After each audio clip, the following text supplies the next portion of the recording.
Could the translators do a quick 5 to 10 count when they can? First on English, then on French. Thanks. Testing, testing, testing the English channel, testing the English channel. The other person isn't here yet, so it's just me for the moment. Testing the English channel, testing the English channel.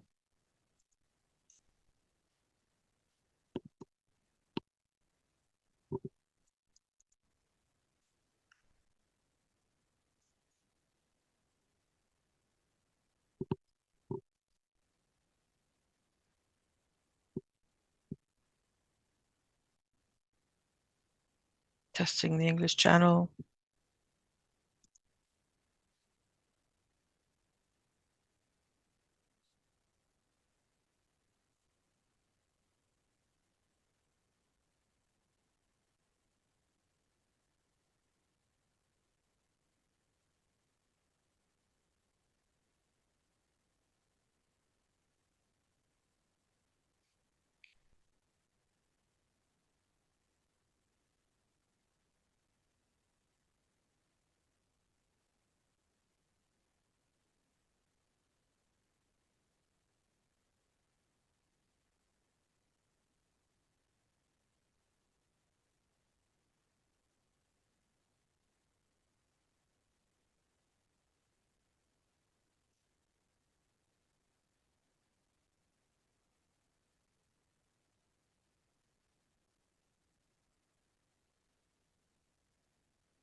Thank you.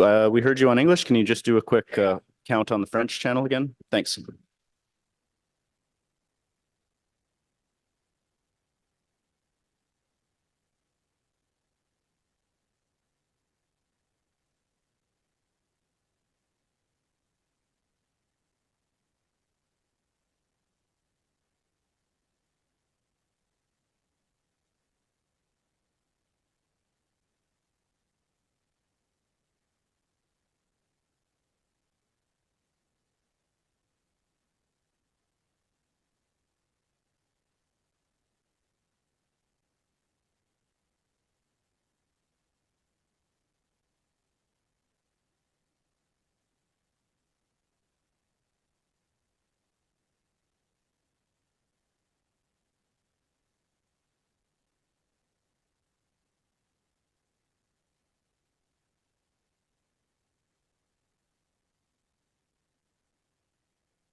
Good morning, everyone.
Good morning, everybody.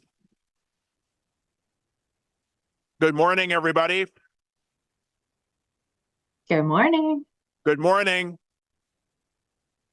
Good morning. Good morning. You got to do the romper room style introductions like Jeff.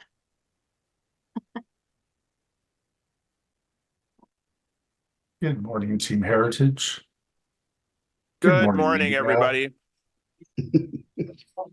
Are you not hearing us, Wilson? No. We will be starting in about 1 minute. Thank you.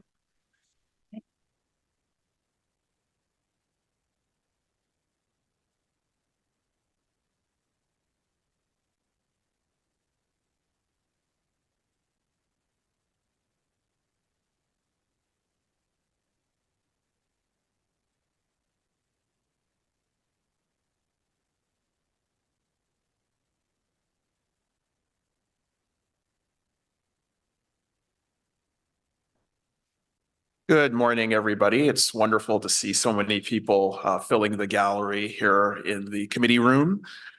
Welcome to the Built Heritage Committee meeting of May 14th, 2024. I'd like to call the members to order. This hybrid meeting is being facilitated through Zoom and is being held on the traditional territory of the Algonquin and Anishinaabe Nation, the original custodians of the unceded land in which the city of Ottawa is located. We extend our respect to all First Nations, Inuit, and Métis peoples for their valuable past and present contributions to this land. Since this committee meeting is being streamed live on the Ottawa City Council YouTube channel, I would like to remind participants to keep your microphones muted until I call upon you to speak. This meeting will feature simultaneous translation in English and French in Zoom. For those participating here in the committee room, please use the microphone in front of you and keep your computer muted. I will provide each committee member with the opportunity to ask questions or comments on each item in the order in which they raise their hand in Zoom. For panelists, the raise hand option is found at the bottom of the participants list. For those calling in, please press *9 to raise your hand. The committee coordinator and I will be watching for those cues. Members are also reminded to submit any motions, visual supports, or declarations of interest in writing to the coordinator at their earliest opportunity. Although the deadlines have passed to register to speak and provide written submissions to this committee, residents can still make written submissions to council. If you have technical difficulties signing into the meeting, you can contact the committee coordinator. A reminder that if participants are having technical issues with the Zoom connection, they can use the backup telephone number provided by the coordinator. I have received regrets from member Banigan. Before we proceed, I'd like to ask the committee coordinator to do a roll call of all members. Councillor Kelly, Present. Member Dote, Here. Member Quinn, Present. Councillor Troster, Here. Member Madigan, Councillor Leeper, Good morning. Member Legault, Vice Chair Plount, Ici. Chair King. Here. We have quorum, Chair. Thank you so much. The first item is the declaration of interest. Are there any declarations of interest? Seeing none, the next item is confirmation of previous minutes for Tuesday, April 9th, 2024. Are the minutes of the previous meeting on the agenda confirmed? Confirmed. Confirmed. Thank you so much. We have 3 items on our agenda this morning. Our first is a referral from council, a motion concerning proposed Irish famine grave monument at McDonald Gardens Park. We will hold that item. Obviously, we have a number of registered speakers. The next item is an application for a demolition at 267 O'Connor Street, a property designated under Part 5 of the Ontario Heritage Act as part of the Centertown Heritage Conservation District. We will hold that item as there is a registered speaker. The next item is consideration of objection to notice of intention to designate 290 City Center Avenue under Part 4 of the Ontario Heritage Act. This item has correspondence from Heritage Ottawa and only one registered speaker from Heritage Ottawa. I know David Jeans is registered. I just wanted to ask him if he is in the audience, whether he would need to speak if this item was carried by the committee.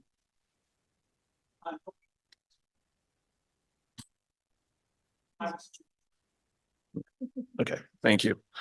Thank you, Chair. Can you hear me now? Yes. Yeah, David Jeans. So you're right. If the committee is prepared to support the staff recommendation, I do not need to speak to this item. Thank you so much. Are there any questions to this delegate or to staff?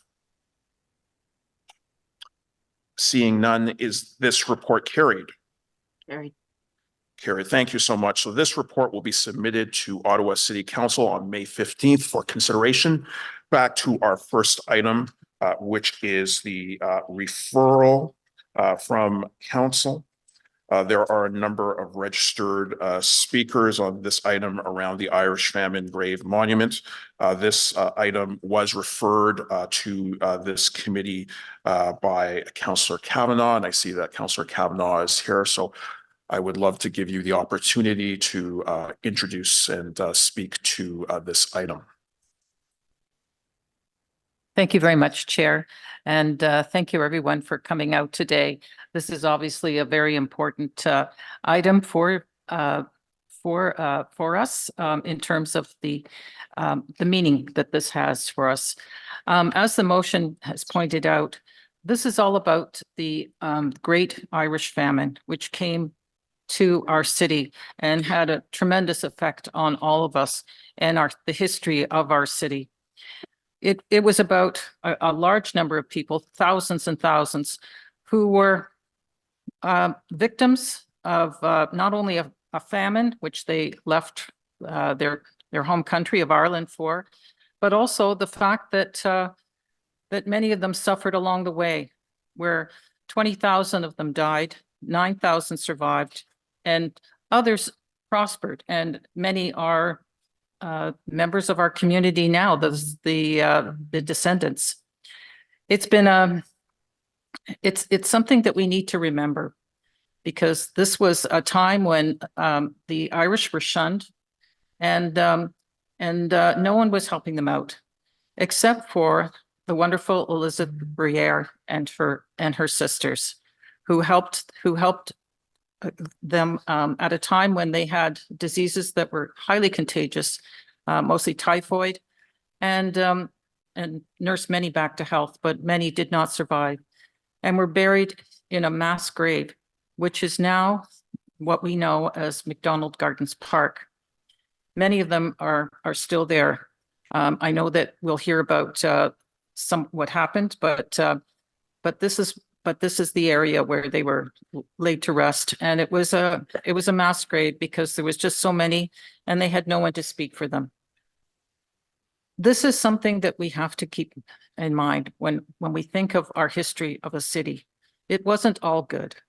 We had a group of people that were shunned, that were used just for labor. They're the ones that built our great canal, and but then they were forgotten. So we're looking at putting up a memorial of a simple pair of bronze shoes, child size. It's small, but it's very meaningful. And this is happening across the pathway that the Irish took when they fled Ireland after the famine. There is going to be the bronze shoes monuments in not only Newfoundland, but in Grosse Ile, in Montreal, the city of Quebec, city of Quebec. And it's only fitting that Ottawa join in and place them where they were laid to rest, many of them. So I appreciate very much the support from the community on this request. It is something that is very modest and yet highly symbolic and very important for us to see to. So I want to thank everyone for coming out, and I ask committee members to support it. I am going to ask that we have an amendment that says that that we consider only the grounds of the McDonald Gardens Park as a place for the monument, rather than and remove the reference to other locations. I can do that. I can ask one of the committee members to move it on my behalf. Absolutely. And we'll have time for that amended motion as we proceed to a vote. So there's some time to put that motion together and to ensure that we have a mover on your behalf. We do have a number of registered speakers, so there'll be some time for you to work with staff to ensure that amendment comes forward. Thank you. So thank you so much, Councillor Kavanagh. So we will now proceed to registered speakers. Our first registered speaker is Michael McBain, followed by Dr. Mark McGowan, followed by John Banigan. So the first speaker is Michael McBain.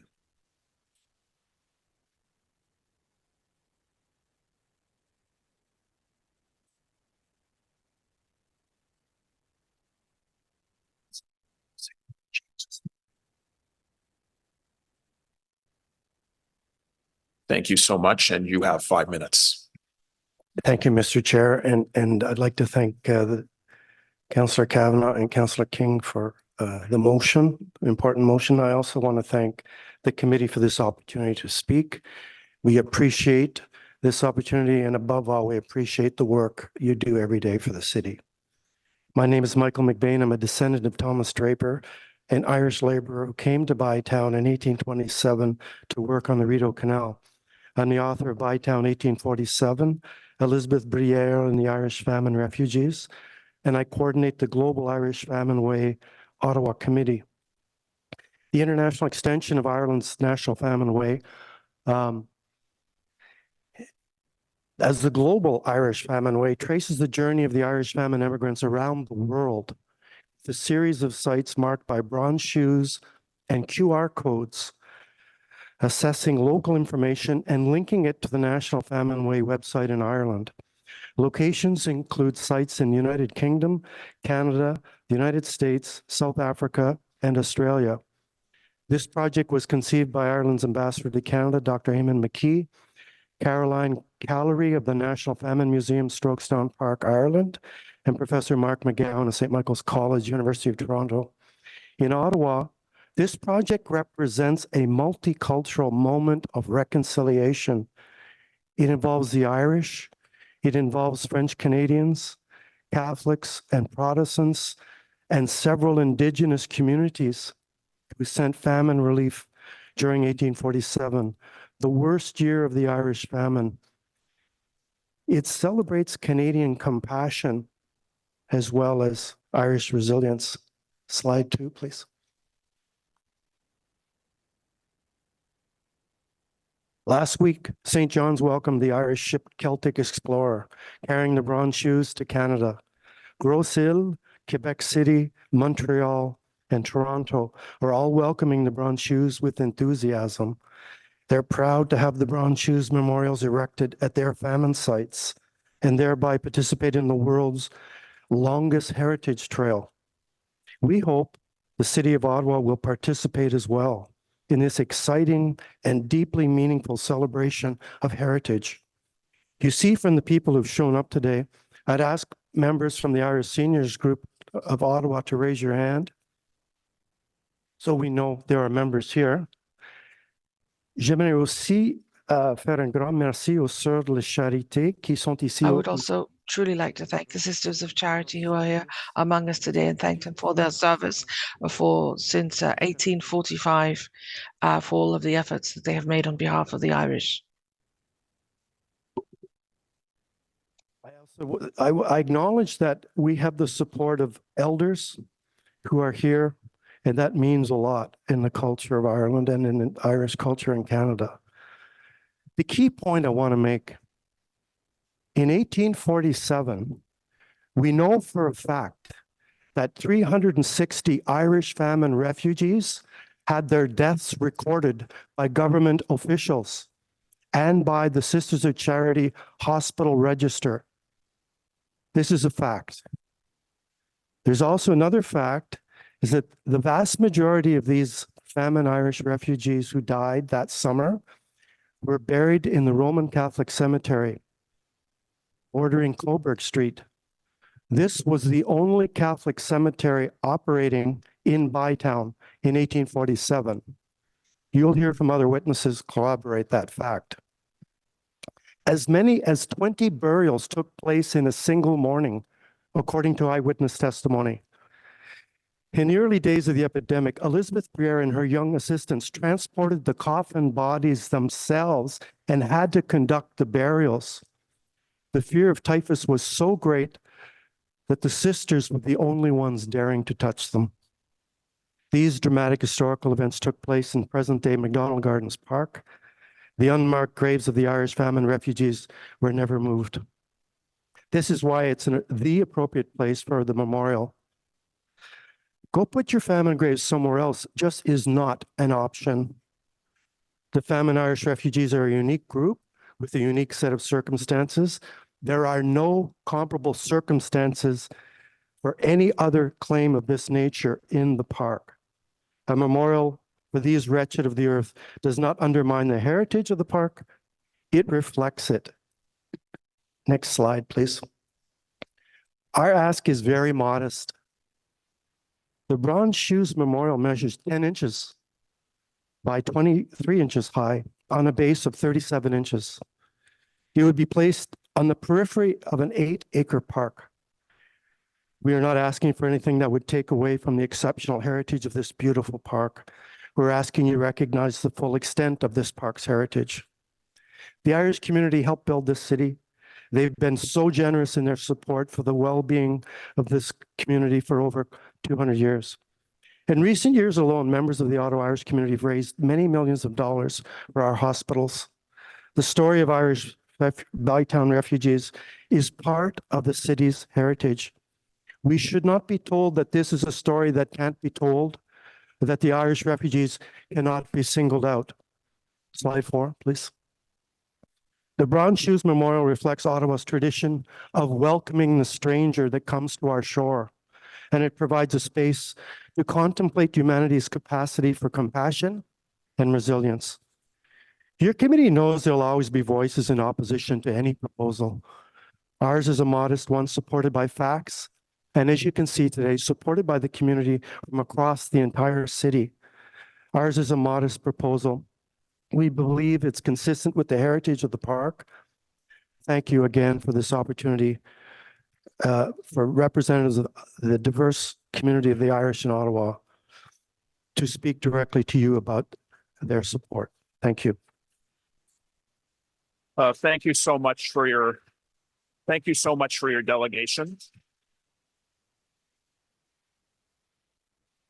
Thank you so much for your delegation. And I'd just like to remind the audience that we are happy that you're enthused, but if enthusiasm continues, then we're going to be here a very long time. So we would just ask you to hold your applause. You do have a question from Vice Chair Plot. Thank you so much, Chair King. Welcome to the U2 concert. No, seriously. Okay. Thank you so much for that delegation. I really appreciate it. As someone who is just sort of leaning into a lot of the heritage aspects into my ward, I find this really fascinating no matter where you go, whether you're in the Vanier area, Sandy Hill, and then Lower Town. I do have a couple questions. What, for lack of sounding really morbid, why is the focus on the victims and not the resilient survivors as Ambassador McKee had advised? Well, we're not focused just on one thing. We think there's several key themes reflected by these memorials. The Bronze Shoes definitely, as you mentioned, is a symbol of resilience because most of the Irish who came here survived and did very well. And that's a key theme. However, the Heritage Trail marks famine graves across the world. So it represents more than one dimension of the Great Irish Famine. Obviously, the fact that over 1 million people died. Ireland is the only country in Europe that has never recovered from the loss of their population in 1845 to 50, has never recovered. So a focus on the victims is an element, but you're right to point out it's not the only element. Thank you. I think it's been well publicized in the media that there's been a lack of community consensus around the monument itself being at McDonald Gardens. And my understanding is there is a motion. There'll be a motion today as well to ensure that the monument stays. When I think about some of the monuments that I've seen in my lifetime, and I'm thinking specifically about the memorial to murdered Jews in Berlin, the Holodomor Memorial at Exhibition Place in Toronto, and more recently, the opioid memorial that was unveiled in Washington, D.C. Those memorials are not necessarily at the place where the activities happened. So why the focus on McDonald Gardens? Was there not an alternative location or a more prominent location that you considered? Thank you for your question. Canada has an extremely dramatic link to the Great Irish Famine migration. In Grosse Hill, there's a graveyard with 5,000 people. That's the location of the major monument. It's actually a national park for Canada at Grosse Hill for the Irish. There's an even bigger graveyard in the city of Montreal. 6,000 Irish refugees from 1847 are buried at Point Saint-Charles, which is recognized by the first famine monument in the world from the 1800s. It's called the Black Rock. The third prominent burial ground on the route in Canada is Ottawa. And we know the burial ground is McDonald Gardens Park. And that's why our focus is marking the graves where they lie in the tradition of the other major grave sites in Canada. So then my follow-up to that is, as you know, we have the Corkstown Bridge also in my ward to recognize the Irish who built the Rideau Canal. Are you aware of any other ward that has two diaspora groups recognized specifically in the ward? As you know, this is an international monument movement, and it represents Canadian history. It represents especially the entire city of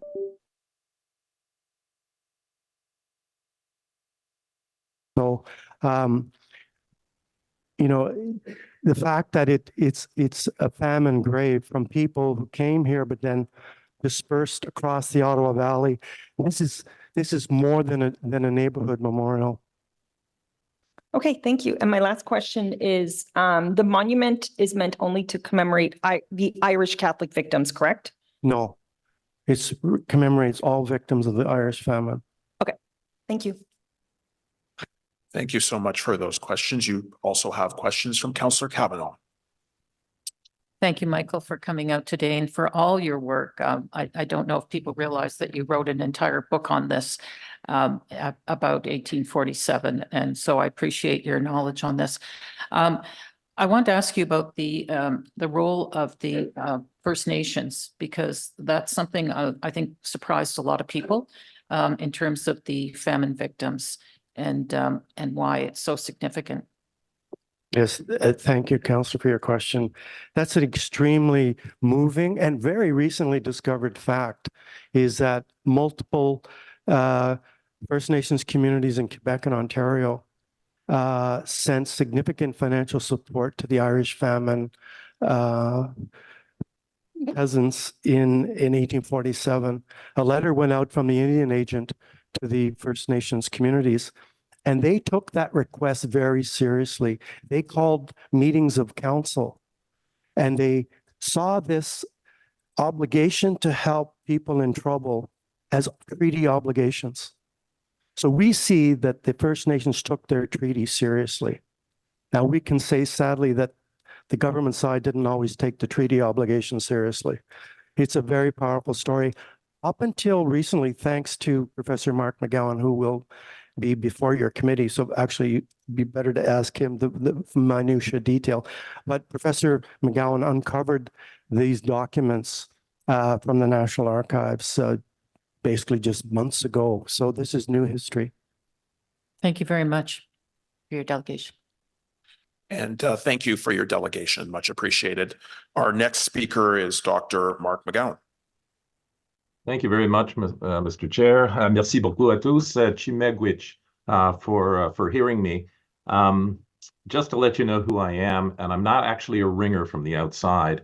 My name's Mark McGowan. I'm a professor of history and Celtic studies at the University of Toronto, St. Michael's College. I've been here since 1991, but I'm actually from Ottawa. I was raised in Bell's Corners, and I was educated at all levels through to the Université d'Ottawa in Ottawa. So I've been very close to this particular project, and in fact was with Mr. McBain on the committee from the outset, because I still have family in Ottawa. I visit Ottawa frequently, and just to express my appreciation to this committee, because for 4 years I served on Whitby's Historical and Heritage Advisory Committee. I know the kind of work that you do in the deliberations. So that being said, I really only have, I think, 3 points. I don't want to reiterate too much of what Mr. McBain has said, but I think what's important to realize is the nature of the famine migration itself. And certainly in the nature of famine burial, I've been involved in several burial sites across Canada as a historical consultant.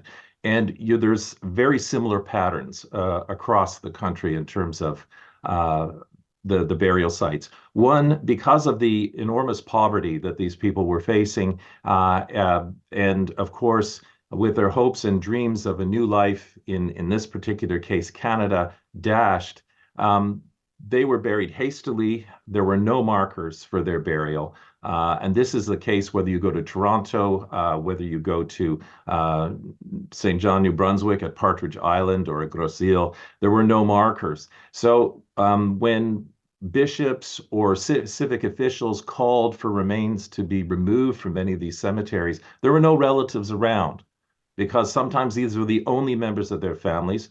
Even if there were members around, they wouldn't be able to find them because these graves were unmarked. And one of the things that's not appreciated by many Canadians today is how mobile the population in the 19th century was, is that they may have started in Ottawa, but they moved on. So even if there were relatives, there would be no chance in many ways of families actually knowing about the need to remove the remains to another site. So I just thought I would highlight that as a historical perspective. The second is this is a project that not only commemorates, I think, the victims of the famine, but it also celebrates the generosity of peoples as the Irish were welcomed somewhat reluctantly because of typhus, cholera, smallpox that may have been carried aboard the coffin ships. But the graciousness, the generosity, and the mercy shown by them. I think Mr. McBain in his book on Elizabeth Briere has really illustrated that in terms of the Ottawa context. But I've just returned actually from St. John's, Newfoundland, mile 1 of the global Irish Famine Way in Canada. And this is a port that only received 2 coffin ships. And I think what is highlighted here is about the magnanimous gift of Newfoundlanders to the Irish famine itself. Understand that in St. John's, Newfoundland, it burned to the ground in 1846. And out of this destitution, all their stores, all of their property was destroyed. They still found it. 507 Newfoundlanders found it in their hearts to give £1,000 or more to famine relief. And this is the same type of gratitude that we've marked in the Anishinaabe, the Haudenosaunee, the Huron-Wendat contributions when called upon in their own poverty, in every one of their letters back to the Superintendent of Indian Affairs indicated that they were poor and they would like to give more, but they were grieving for their white brethren under the crown. So behind me actually is Anishinaabe artist Philippe Cote, who has painted a picture to honor this particular gratitude by Indigenous peoples in this context of the famine. And finally, I really see this as an important feature. Canada's capital, the global famine way. It would be a real shame that this city didn't join in this pilgrimage that will take place through Ireland, Liverpool, England, and right through from St. John's to St. John, New Brunswick, and as was mentioned by Mr. McBain, through Quebec and through Bytown, Ottawa to Toronto, to Hamilton, and to Niagara. This is a significant moment in terms of heritage, and it would be a shame for me as a native Ottawan and a real disappointment to see that Ottawa wasn't a participant in this really important international movement to commemorate famine, both the victims and I think the generosity of those who opened their doors at a time when disease could have taken them. And in fact, at least 80 first responders in Canada died serving the Irish people, both Catholic and Protestant, both Irish and non-Irish. So I'll leave it there and happy to entertain any questions. Thank you so much, Dr. McGowan. We do have a number of questions for you. First from Vice Chair Plante. Yes, thank you for that. I want to take one of your courses. So I just have, I'm going to follow up on something I stressed with the previous person who was on. So I mentioned the opioid memorial that was recently unveiled in Washington, the memorial to murdered Jews, and the Holodomor memorial in Exhibition Square. You will acknowledge, though, that those memorials are up, not necessarily where those terrible incidents happened, correct? Absolutely. And I could add Toronto to that list because if we had wanted to put a monument in situ, we'd have to put it in the parking lot of St. Paul's Catholic School in downtown Toronto. And in fact, I was part of a group that mapped those remains. And what they decided to do was they put a famine marker on the side of the school, left the bodies in situ. So the memorial is there. It's also, fairly logical that when opioid victims die, they're spread out across a number of burial areas. So it's very hard to sort of pinpoint one. In this particular case, we actually have a spot, and I have research money to do the ground penetrating radar if necessary on this spot, this corner at McDonald Gardens Park, knowing full well that this is not just a commemoration. What this is a memorial to the dead, the men, women, and children who lie beneath the earth there and perhaps deserve to be returned to memory. So that's why I say that this particular site is vital. The site at the Rideau Canal, Councillor Plante, really commemorates pre-famine migrants who built the canal, not famine migrants. And I think that distinction has to be made. But would you agree, though, that the monuments that I mentioned, they don't diminish the importance of what happened just because they're not in the very specific particular location? Well, in some ways, they lack the kind of power that a memorial to people who are actually dead under the ground at that commemoration site has. So I don't want to denigrate in any way Holodomor because obviously logistically you don't have Holodomor victims here in Canada. They died in Ukraine in the 1930s. But at the same time, when you have this opportunity to commemorate an actual grave site, I think that opportunity has to be taken. And I would say that it's a testament to the current people in the city that want to mark it, and it's also a tribute to those who gave their lives at such a horrible and tragic time. Okay, merci. Thank you. And we also have questions from Councillor Kavanaugh. Thank you very much, Dr. McGowan, for coming out today, and I appreciate your knowledge on this and the research you've done. I wanted to ask you about the other sites.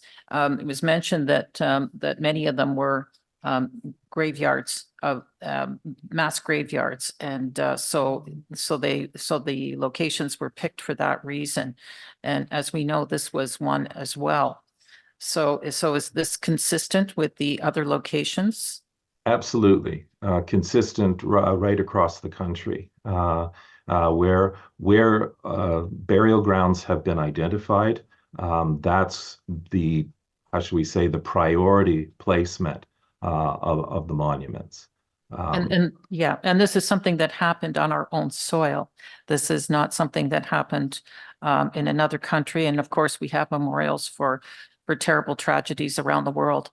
But this is something that we have to acknowledge happened here. I agree. Thank you. And I'd like to sort of just expand a little bit about the role of the First Nations, because I think that's really important to know. As has been mentioned, this is, even though this is about Irish immigrants, famine victims, it brought in a lot of the cultures of Canada. And of course, the First Nations were a big part of that. Can you explain about that a bit? Yes, certainly. I mean, on March 17th, 1847, Thomas Anderson sent out this petition to have those Indigenous bands within his jurisdiction, so it was most of Upper Canada, to try to subscribe through their annuity to the Irish and Scottish famine relief, because there was also suffering on the Highlands and Islands of Scotland. And it's really interesting that every one of these letters is, first of all, indicates, and there's 15 of these letters representing 16 nations. Each one of these letters talks about the grief that Indigenous peoples feel for their white brethren. Secondly, they meet in council, which is very important. Thirdly, they make a designated sum out of their annuity. So the money that's being paid for them by the government will be debited and then go to Irish famine relief. But what's interesting is that the Anishinaabe people actually sign these letters with their totem. So, for example, George Potash, who is the one of the leaders of the Mississauga of Rice Lake, signs with his crane totem. Now, for an English person looking at this, they'd say, well, he just couldn't write in English, so he just put the picture down. Absolutely not. The totem was symbolic of peoplehood. It was symbolic of their ties to the land. It was symbolic and it was part of Anishinaabe law. These are the same symbols that they marked on their treaties with the crown. So these Indigenous people saw this as a means of honoring their treaty obligations under the crown. And to consider that the Mississaugas of the Credit, for example, 2 days after their letter arrives, they're going to be evicted from their lands. And they still give 12 pounds, 6 shillings, which is a sizable sum in those days. Or that the 90 members of the Mississauga of Curve Lake give 5 pounds. They're the smallest group. And they've already had to move their reserved area because Balsam Lake was infertile. And they end up at Scugog Lake buying their own land back. Yeah. Curve Lake, Mississauga. They talk about their great relations with the Irish in the area, who would have been the Peter Robinson settlers of 1825. The Haudenosaunee people at Six Nations give 25 pounds, which is an incredible sum, given the circumstances that they find themselves in. So when we don't only look at victimhood in the famine or the death, we also look at the enormous generosity of peoples, including Indigenous Canadians at that time. The Mohawk, for example, at Kanawake, outside of Montreal, actually deliver food to the fever sheds at Point Saint-Charles and give a considerable sum of money at the time, $150, to Irish famine relief. This is a part of the story that's been essentially forgotten or written out. And it's important that we put that back in the story. Sorry, I'm getting passionate about this because Thank you very much. My last question is there been any opposition to any other locations to put these bronze shoes memorials? That I don't know. In fact, people have signed on. This is only phase 1 of the global Irish Famine Way. I mean, it was interesting in St. John's, Newfoundland, where I've just returned. I mean, the leading historian there said, well, the famine really didn't have all that much to do. We only had 2 ships. And, he's the Venerable John Mannion, and I take him seriously. But when his wife, who's also an equally talented historian, pulled up this list of 507 donors, and when you had 250 people in the Basilica last Friday at an ecumenical service for the presentation of the shoes, and then filing up after the brief service to touch them, you realize how this resonates even with those who don't have a famine cemetery in their precinct, because their famine story is one of generosity in terms of giving, not from their superfluous goods, but from their very selves. Thank you very much, Dr. McGowan. Thank you, Dr. McGowan, for your deputation. The next registered speaker is John Banigan, followed by Craig Ham.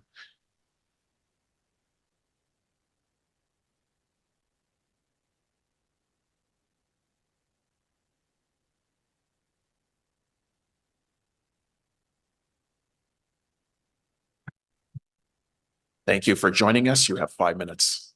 Thank you, Chair and committee members. Appreciate the opportunity to address this committee today.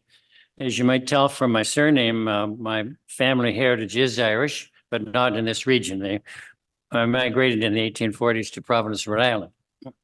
I've been a member of St. Andrew's Church, Presbyterian Church, for 50 years, and my wife is a 3rd generation member of the church. We support the Irish Famine Monument.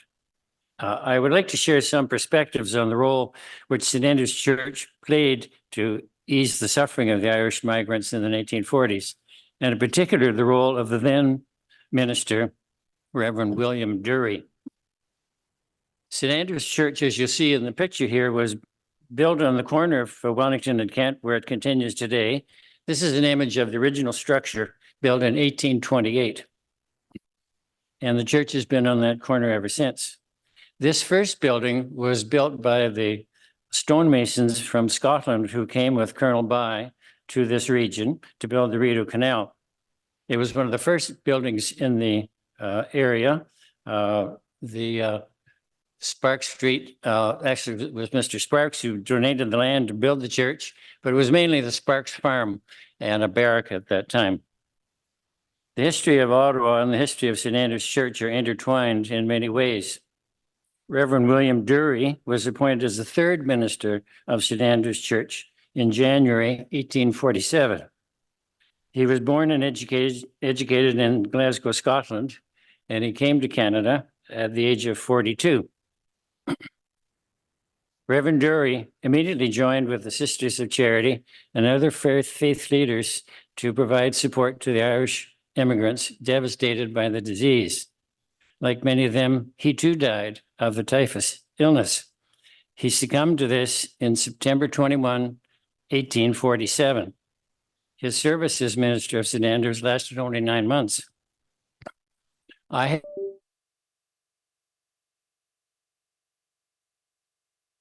Community. When he arrived in Ottawa, he was approached apparently about a portrait, as all ministers have done, but he thought he was too busy with the work at hand. He was new to the congregation, and he was busy tending to the sick Irish migrants. So regrettably, we do not have a picture of Dr. Dury. I do have with me 2 other pictures of St. Andrew's Church. This is the original structure. This structure on the screen now was built in 1884. It outgrew its purpose. They decided the present building was too small for the congregation, and this structure was built at that time. And the third image is St. Andrew's Church as it exists today. The previous structure is incorporated into a modern building there, which was a partnership with the Bank of Canada. So if you drive down Wellington Street at the corner of Kent, that is what you will see today. Dr. Dury lived in a manse behind the church on Kent Street, but it no longer exists. A plaque was created to honor his service, albeit brief, and it has been restored recently and moved to Beechwood. It has been rededicated by our present minister in the year 2015. We believe that monuments are very important and increasingly so, lest as time passes, lest we forget the importance of our rich heritage. Thank you very much. Thank you so much for your delegation. I do see a question from Vice Chair Plante. No, I just wanted to thank you for your presentation. That's all. Thank you. Okay, thank you. Thank you. We appreciate your delegation. The next registered speaker is Craig Ham.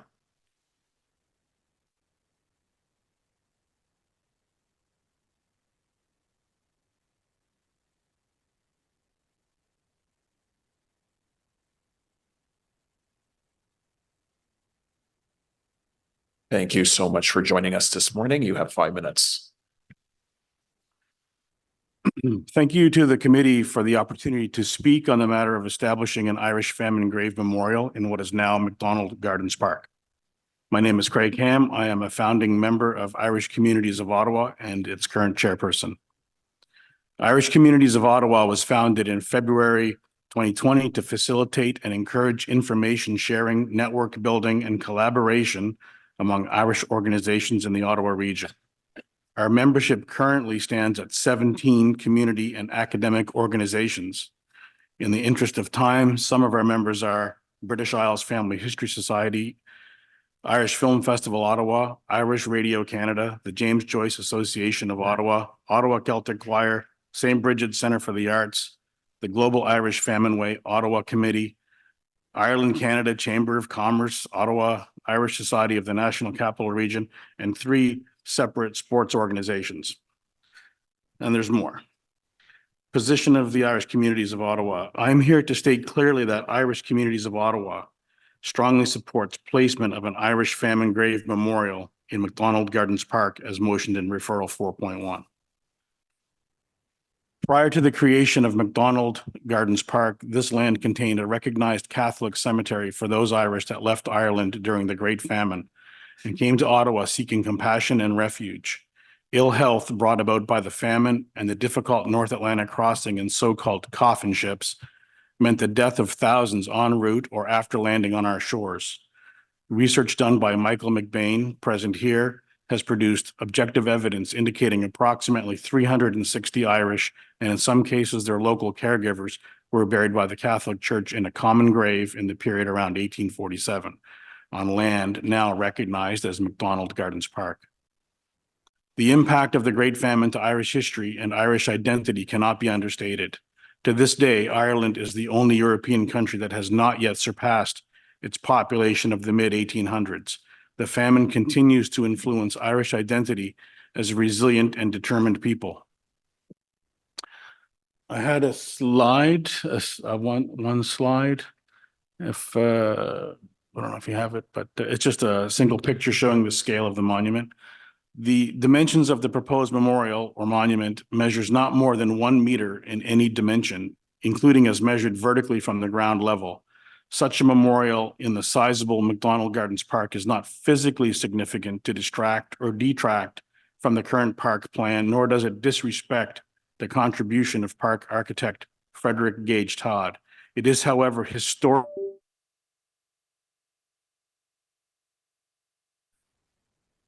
Park plans can change. I have on many occasions enjoyed Bowring Park in St. John's, Newfoundland, also designed by Frederick Gage Todd. Bowring Park was officially opened on 14th July 1914. 2 weeks later, World War I broke out, ending in 1918. By 1922, the Fighting Newfoundlander Monument to the memory of the Royal Newfoundland Regiment soldiers lost at Beaumont Hamel was unveiled. By 1925, a monument of Peter Pan dedicated to a little girl lost at sea was unveiled. In 1928, the famous Caribou Monument, a replica of that at Beaumont Hamel, France, was added. Bowring Park has continued to evolve, each edition being positive and telling the story of the park and of Newfoundland. As for the Caribou Monument, France, and its replica in Bowring Park, Newfoundland, the Irish Famine Memorial proposed for McDonald Gardens Park will likewise connect the Ottawa Park to the Global Irish Famine Way initiative to famine monuments throughout the world. Highly visible on the landscape of modern Ireland are Neolithic stone monuments built to honor the dead. The people of Ireland have for millennia remembered and honored their dead. To not remember and honor the dead in McDonald Gardens Park is for the Irish untenable. The recognition of the common grave in McDonald's Gardens Park by means of a small stone monument would create a culturally sacred space for reflection by park users. Being culturally sacred, it further serves the Lower Town community as yet another reason for the park to be protected from future non-cultural development. Thank you. Thank you so much, Mr. Ham. We do have some questions for you. First from Vice Chair Plante. Thank you. And thank you for sharing those stories. I really appreciated that. So first of all, are you a resident of Lower Town? You mentioned it at the end. No, Okay. I live in Nepean.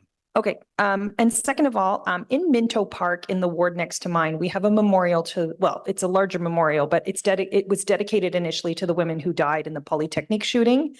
And it's very thoughtful, very well done. And I pass by it often. I was just wondering if you think that having these kinds of commemorations outside of where an event took place are also important to the cultural landscape. I do. I think too much history is forgotten, even local or international. I think when people come across these memorials or monuments, it's a reminder of the past and the mistakes that were made or the things that could have been done better or what we should do to continue to remember. Of course. And so in that vein, not necessarily having it at the entrance of the park, that would also be acceptable to you in terms of having more eyes on it, not necessarily embedded within the park, if we are comparing it with the Polytechnique Memorial. I'm in favor of leaving it where it's been proposed, nearer to the graves, to the common grave. Okay, thank you. And questions from Councillor Kavanaugh. Thank you very much for your delegation. Just a reminder of how many Irish are in Ottawa. It's there's a lot of us. Thank you. And I appreciate the support, and we can see it today. And I understand that even there's a financial support as well, that there's a support for this monument so that it's no cost to the city. And I think it's important to remind people of that. Is that correct? Correct. Yeah, no, I think that's an important reminder, but in terms of the location, I'm putting forward amendment to only consider McDonald Gardens Park. But in terms of the exact location, I am trusting the committee and our experts in heritage, and we have wonderful staff here for that, to find appropriate location within the park, working together. So and I know nothing's perfect, but there's all kinds of reasons. But do you feel that that's the right way to go? I do. Probably most in this room will have some say in where their memorial lies. Mm-hmm. And the dead can't speak for themselves anymore. I think insofar as my wish or your wish, anybody's wish of where their memorial will stand when they're gone, we owe that respect to the dead that are in that graveyard. Yeah, and I believe that's the focus, that that this is something that took place in our city. This is to remember something that is a big part of our history, and that the victims are right there. So, which I think will be a very solemn reminder. I appreciate your delegation today. Thank you. Thank you for letting me speak. And you have one more follow-up question from Vice Chair Plante. Absolutely. I heard money, so of course I had to ask a follow-up. So you mentioned that there's a financial contribution. Does that also include any other sort of benefits to the park, maybe some tree planting or some landscaping, or is it just exclusively dedicated to the memorial? I am personally unaware of how that is coming about, as I'm not on the 1847 committee, but I'm sure Michael would at some point be able to address that. Thank you so much for your delegation. Much appreciated. The next speaker is Sean McKenny, followed by Sir Huguette Perrant. followed by Kay O'Harry. And I see that Sean has joined us.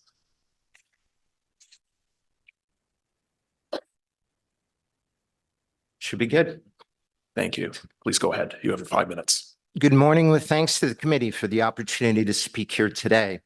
If you're not aware, the Ottawa District Labour Council represents approximately 90 union locals in Ottawa with a combined membership of over 50,000 workers. Our history in the city dates back to 1872, and we are one of the largest labour councils in the country. Just over 20 years ago, late 1990s, early 2000, the Ottawa District Labour Council, along with a few other individuals and organizations, came together to discuss the idea of publicly recognizing the incredible contributions of those workers and their families, mostly Irish, who died building the Rideau Canal between 1826 and 1832. An 8-foot-tall Celtic cross would be our commemoration. Located along the Rideau Canal near the first lock was our preferred location.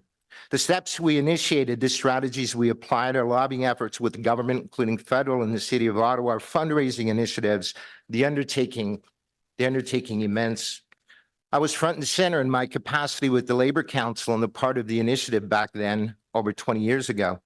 Presentations to what was then called the Heritage Advisory Committee, then to the Alex Munter-chaired Health, Recreation, Social Services Committee, then on a full City Council for unanimous support and approval. A lot of pieces in between, as some might imagine, yet in 2004, the culmination of our efforts was the unveiling of an 8-foot-tall Celtic cross located at the first lock with the inscription, "In memory of 1,000 workers and their families who died building this canal." The writing appears in 4 different languages. What was truly inspirational at that time was the incredible support. The City of Ottawa's support, the support of Parks Canada, the support of the general public here. It truly was tremendous. Everyone was on board. How could you not have been? This spoke to Ottawa's history, our heritage, and ensuring its recognition and respect for all. The proposal to install an Irish famine monument at McDonald Gardens Park ought to be, garnering the same level of excitement and enthusiasm. For sure, and to be sure, the vast majority of my membership support the initiative, and I would suggest the vast majority of those in the City of Ottawa are supportive. Yet apparently a few individuals and an organization stand in opposition. Quite frankly, is bizarre. There exist several Irish famine monuments in Canada and North America. In Philadelphia, the famine monument there has 35 life-size bronze figures, and its height measures 12 feet. Its width measures 12 feet, and its length 35 feet. The installation at McDonald Gardens Park being proposed is a tiny pair of bronze shoes on a pedestal, approximately 3 feet high. Opposition then couldn't possibly be attributed to the proposed size of the famine monument. A free-for-all, some have suggested. If the Irish famine monument is given the okay to proceed, other people will want to erect a monument in the park. Who knows how many monuments we'll end up with? Ridiculous. Completely lost upon them that at one time monuments and markings existing there were aplenty. Our history, the City of Ottawa's history, is etched, carvings, and through books, through writing, speak to our past and help to define us as a people. Good or bad, right or wrong, yet a history that we can't go back and change. We can't change the fact there existed an Irish famine and many people died, mothers, fathers, and children. To apply the argument that McDonald Gardens Park cannot have a monument that speaks to one group of people like the Irish through the proposed monument is to deny that history. Our history shows that not unlike some new to our country and city today, the Irish then were not respected, were tormented, were beaten, were made fun of because they were poor, because they spoke different and might look different. We're not deniers, so says one of the opponents to the famine monument at McDonald Gardens Park. Sure, and the Irish had it a bit rough, and by God, they should have a famine monument. Just not in our park. Put it near the Gala Cross, or put it at St. Bridget's, or put it at Elizabeth Bruyere. Just keep it away from us. NIMBYism defined. McDonald Gardens Park is not under the ownership of a community association. The park belongs to all of us in the city. There are bodies buried in the ground there. The ask is for a small monument in the park to help recognize those who died hungry, mostly penniless and poor. The erection of our Celtic Cross monument is location pertinent. The plaque we had installed at the Heron Road Workers Memorial Bridge, its location important. A pair of tiny bronze shoes on a 3-foot high pedestal, its location relevant. Our efforts ensuring monuments and plaques are installed is not solely for the benefit of tourists or residents here. It's for the families, the ancestors of those deceased. Perhaps more importantly, it's for the deceased themselves, a recognition and a respect, and to somehow instill upon them how very sorry we are they died that way. Thank you. Thank you so much. And I'd just like to remind the gallery that we should refrain from applause. You do have some questions. The first question is from Vice Chair Plant. Yes, thank you so much. And before I begin, I just want to thank you for the work you do on behalf of the Labor Council. My dad was vice president of Local 200, so I've been around union guys pretty much my whole life. I do want to take offense actually to you referring to my residents as NIMBYs. Lower Town, as you know, has shelters, injection sites, soup kitchens. We are very welcoming of all kinds of people. And I if you could just retract that statement, I would appreciate it. No. Okay, so next question. Are you're saying that it absolutely has to go into the location that you are saying, which is within the park, not at the entrance of the park, not anywhere else, correct? It needs to go in the park. And as I understand it, the committee has had many, many meetings with you. With me? Well, with individuals involved. So I would suggest you go to them for direction. If you're asking me where you should put it, I don't know. Speak to the committee. With all respect. Oh, okay. I'm a little confused. All right. So you're saying I have to speak to the committee about the location, and then I'm just asking you specifically, is your personal preference that it goes within the park and say not at the entrance of the park? My organization's preference is it goes in the park. Okay. Thank you so much. All right. Thank you so much. And you do also have a question from Councillor Kavanaugh. Thank you, Sean, for coming out today, and I appreciate it. And you raised a good point about monuments in terms of the monument to workers killed at the Heron Road Bridge, and the importance of having the monument in Vincent Massey Park. And we all were there on April 28th to remember the workers. And it's a relatively small monument considering the number of people who were killed. You just kind of notice it when you're walking through the park, and I think that's important. So would you say the bronze shoes is a similar idea because this is in a location that's important? Absolutely. Absolutely. Yeah, I feel that was a good comparison as well with the Celtic cross at the entrance of the canal, which is a totally different issue. It's about the workers that were killed building the canal. This is not about the famine. Correct. Yeah. So I think it's important to distinguish those two things because there's been talk of having it near that cross, a memorial where it's not at all the same issue at all. Yeah, and that's really cool. It's like, we really like the idea of a monument for famine victims at that period of time, but we just don't want it here. Put it near the gate across, put it at St. Burgess, put it wherever, not near us. No, I appreciate that. Welcome. And thank you. And I know that there's also the Celtic Cross is also in Kingston and right at the beginning of the radial canal system. So which is amazing to see, to have both of them there. Thank you so much.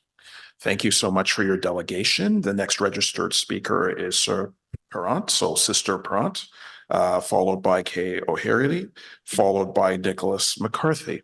And city staff would like to just inform everybody that there has been a spillover room established at in the Colonel By room because of the demand for attendance. So if anybody wants to take advantage of that, they can. Thank you so much for joining us, and you have 5 minutes. Merci. Un chaleureux bonjour. Hello, warm welcome to all members of the Build Heritage Committee this morning, and to all people here today as well. Heritage Committee of Ottawa. A good morning, and also to all those present. I'm honored to be here to represent the Sisters of Charity of Ottawa, formerly known as Grey Nuns of the Cross, from 1889 to 1968. Permettez que j'ajoute aussi les I'd also like to add the greetings from Sister Louise Charbonneau, who is the head of the Elizabeth Bruyere. And I would like to speak in favor of erecting this monument in the park. For me, it's a privilege to bring to you the message from Sister Rachel Watry, who is head of the Sœurs de la Charité d'Ottawa, and who also approves the proposal of the Built Heritage Committee to erect a monument to commemorate the victims of the Irish potato famine here in Ottawa, in the McDonald Park here in Ottawa. I'd also like to congratulate all members of the Built Heritage Committee for your commitment to marking a historic moment in Canada. This is the message from Sister Rachel Watry.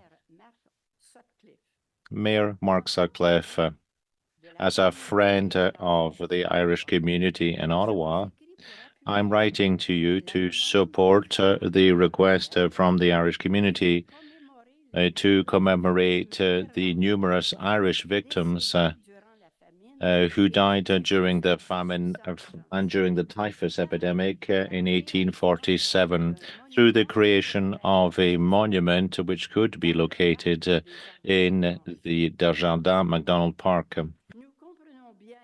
We also understand the importance of preserving heritage and the heritage of our ancestors.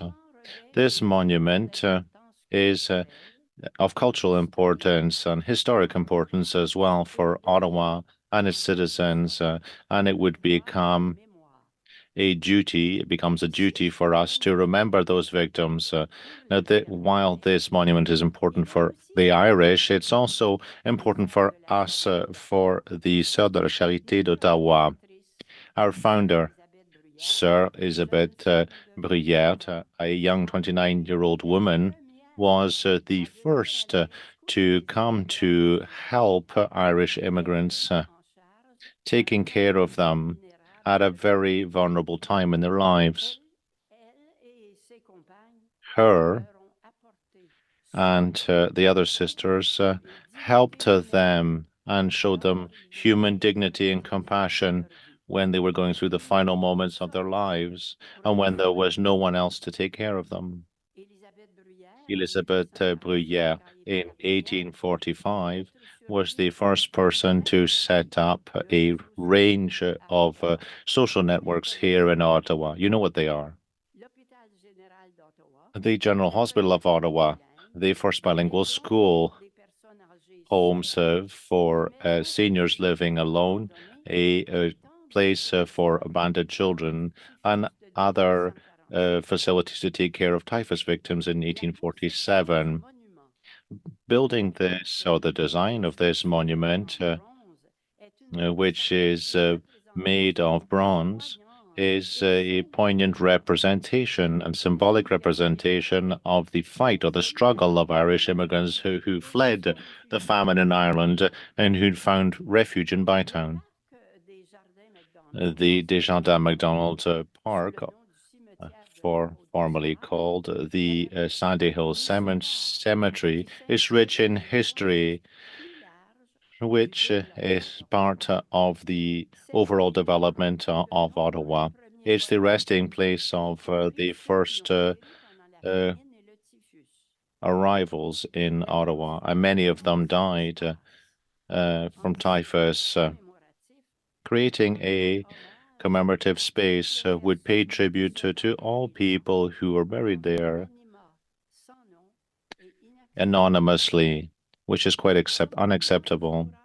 This monument will play a crucial role in the preservation of the collective memory of the Irish, but also of the very beginnings of the city of Ottawa. It will honor resiliency and the perseverance of those affected by famine. And in doing this, we will also reaffirm our commitment in favor of inclusion, compassion, and solidarity and support within our community. And in addition, this monument will bring people out of the shadows, the victims out of the shadows. The Sœurs de la Charité d'Ottawa are asking you to support the creation of this monument to commemorate those who died during the Irish potato famine and during the typhus epidemic in 1847. Thank you for listening, and we hope that this project will in fact come to fruition. Yours sincerely, Sister Rachel Watry, Mother Superior of the congregation. Thank you very much. Thank you very much. Some questions. So, Vice Chair Plante. Oui, merci beaucoup. C'est vraiment touchant. Thank you very much. It's very, very touching. I'd like to ask you a question. I admire Gisèle Lalonde a lot. As you know, there's a school that bears her name in Orleans. She never lived there. She lived in Vanier. The Montfort Hospital is not in Orleans. It's between Vanier and Beacon Hill. Do you think that having a Gisèle Lalonde school in an area which she never lived, do you think it perhaps undermines the importance of her contribution to the Francophone community in Ottawa? Answer. Well, I think there are several questions there. But for me, it's a monument which would give importance to everyone who has provided assistance and who have worked to make life better for everyone. And a follow-up question now. For example, if the monument was built outside Isabelle Bruyère, there are many pedestrians in that area. Would that undermine the importance of the monument itself? Because it's not necessarily exactly where Mr. McBain wants it to be built. Well, in my opinion, I think that if we place the monument to where so many victims are buried, I think that would have more importance. It would be more striking.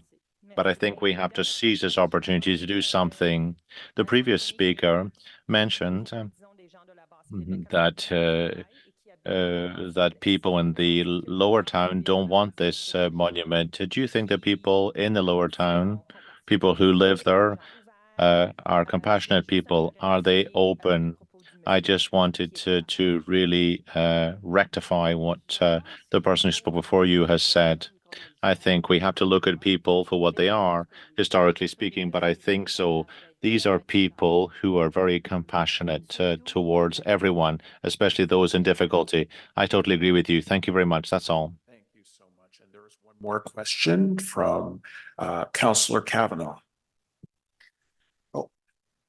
Oh, no, If you c'est could- bien. there's one C'est more. juste un merci. Non, c'est I bien. just wanted to thank you. I just want to thank you. I really wanted to thank you for your delegation. Thank you very much. Thank you so much, Councillor Kavanaugh. And our next speaker is Kay O'Hagerty.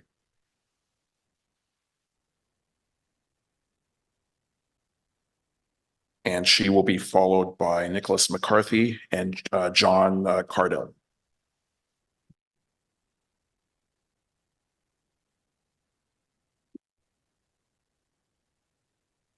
Thank you so much for joining us. You have 5 minutes. Thank you. Councillor King, members of the committee, Councillor Kavanagh, thank you for the opportunity of being able to speak with you today. My name is Kay O'Hagerty, and I am the chairman of the Irish Seniors Social Group Ottawa. I am a proud Ottawan, having resided here for 55 years. I immigrated from Ireland in 1967. I'm a member of Councillor Kavanagh's ward, I'm proud to say. Our organisation was founded in 2005, starting with a membership of 12, and our membership is now in the 80s. We have a core group of 50 to 60 people that attend weekly meetings, and we cancelled today's meeting so that some of them could be with us here today. So they're the enthusiastic supporters. The mission statement of our group speaks to preserving our culture and heritage. And that is for people, Irish seniors, people born in Ireland, and seniors of Irish descent. Our membership is split with about 55% Irish born and the remainder of Irish descent. We meet weekly and over a lunch, a potluck lunch. We have topics of interest to all. We have guest speakers. We do some trips. And we are very involved with supporting the charities in our community. We support the food bank. We support the mission. Obviously, the Shepherds of Good Hope, St. Joe's. And if we're called on, we have been known to provide furniture, bits of furniture and clothing to any charity that will ask us. So we're a very active group in the community. We're here today to support the initiative of the memorial in McDonald Garden Park. We're very much in support of that. Excuse me. We, as a group, as you can imagine, we're a seniors group, and over the close to 20 years of our existence, we have lost a number of people. We've been able to mourn those people, to celebrate their lives, and to send them on with dignity. Such dignity was not available to those ancestors of ours who are buried under the soil of McDonald Park. So we're in complete support of the memorial. As a matter of fact, our group has donated the bronze shoes to the memorial. It's symbolic of the hopelessness with which some of our ancestors left Ireland under awful circumstances. Our country was ravaged with poverty, hunger, oppression. And these people who left that hopelessness, walked away from that hopelessness and walked towards hope. Those people who are buried under that wonderful park, they lost that hope. And we feel very important that we memorialize those people. So we support this initiative completely. Thank you. Thank you so much for your delegation. You do have some questions. The first questions are from Vice Chair Plante. Yes, thank you so much. And thank you for all the charity work that you do in the community. I do have a question. Do you know what St. Bridget's? Are you aware of St. Bridget's Church in Lowertown? Absolutely, yes. Okay. Are you also involved in some of the fundraising efforts at St. Bridget's? We attend, we support St. Bridget's completely, and we attend as many events as possible. Wonderful. It's a great place. Yeah. Correct. Yeah. And then, so just a follow up to that, because I was obviously doing some research last night, and Flight 93, which was part of 9/11. They have a big memorial dedicated to Flight 93. That wasn't the one that hit the towers. That was one of the planes that was hijacked. Their big memorial is not where the plane landed. It's further into town, so we could be closer to shops and roads and stuff. Do you feel that the memorial itself has to be necessarily within the park, or could it be close to somewhere like St. Bridget's, which also has a lot of sort of Irish foot traffic, if you want to use that expression? Yeah. We strongly feel that the memorial should be over the remains of those bodies in the park. We feel strongly about that. Is there a reason why? Burial grounds have headstones. Our ancestors in that park do not have headstones. And we feel that a memorial to them should be over their graves. Great, thank you so much. Thank you. Thank you. And you do have some questions from Councillor Kavanaugh. Thank you very much, Kate, for coming out. This is it's nice to meet you, and I appreciate your support. Councillor Plante asked my question in terms of the importance of this location. Would you agree that the McDonald Gardens Park is the appropriate place where the victims lay to have this memorial? Absolutely. No. I would agree. Oh, I appreciate it. And we know that these are people that came hoping for a better life, as many of the Irish did, including my own father, who came over here from County Mayo and made a new life in Canada. And of course, their life was not so well. So we carry on the tradition of the ones that did make it through, but we have to remember those that didn't do so well. So, and it was a cemetery location. So I appreciate the support of the Irish seniors. I guess I should join the club because You're too young. Thank you. My father be proud of me. Thank you very much. So much. Thank you so much for Thank your you. delegation. The next registered speaker is Nicholas McCarthy.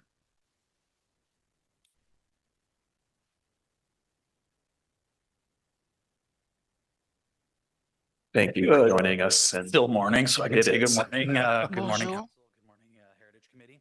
A lot of you know me already, so I'll introduce myself. I'm Nick McCarthy. I'm the Director of Marketing Communications and Community Outreach for Beechwood Cemetery, the National Cemetery of Canada. Also the cemetery that's been serving our community since 1873. We're also the home to the people of Bytown who are buried at Barracks Hill, which you'll hear a little later about, as well as the final resting place to the majority of the different non-Catholic denominations of Sandy Hill Cemetery. Beechwood was really founded to absorb that cemetery. The first graphic is just an original view of that cemetery.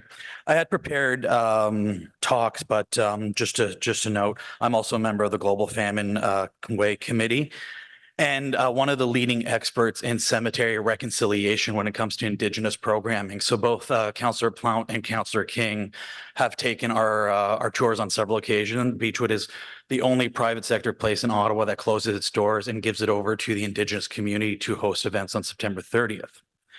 So going away from my prepared statement, I want to talk about why our Reconciling History program at Beechwood is so poignant. For those who do not know, about a decade ago, Beechwood Cemetery undertook what was considered an extremely risky endeavor to identify different graves that have either a pro or a very negative effect on Indigenous people. So we have the we have the superintendent of the then Indian Affairs. We have Nicholas Flood-Davin, who wrote the report that created the residential schools. We have Dr. Peter Henderson Bryce, who was the whistleblower.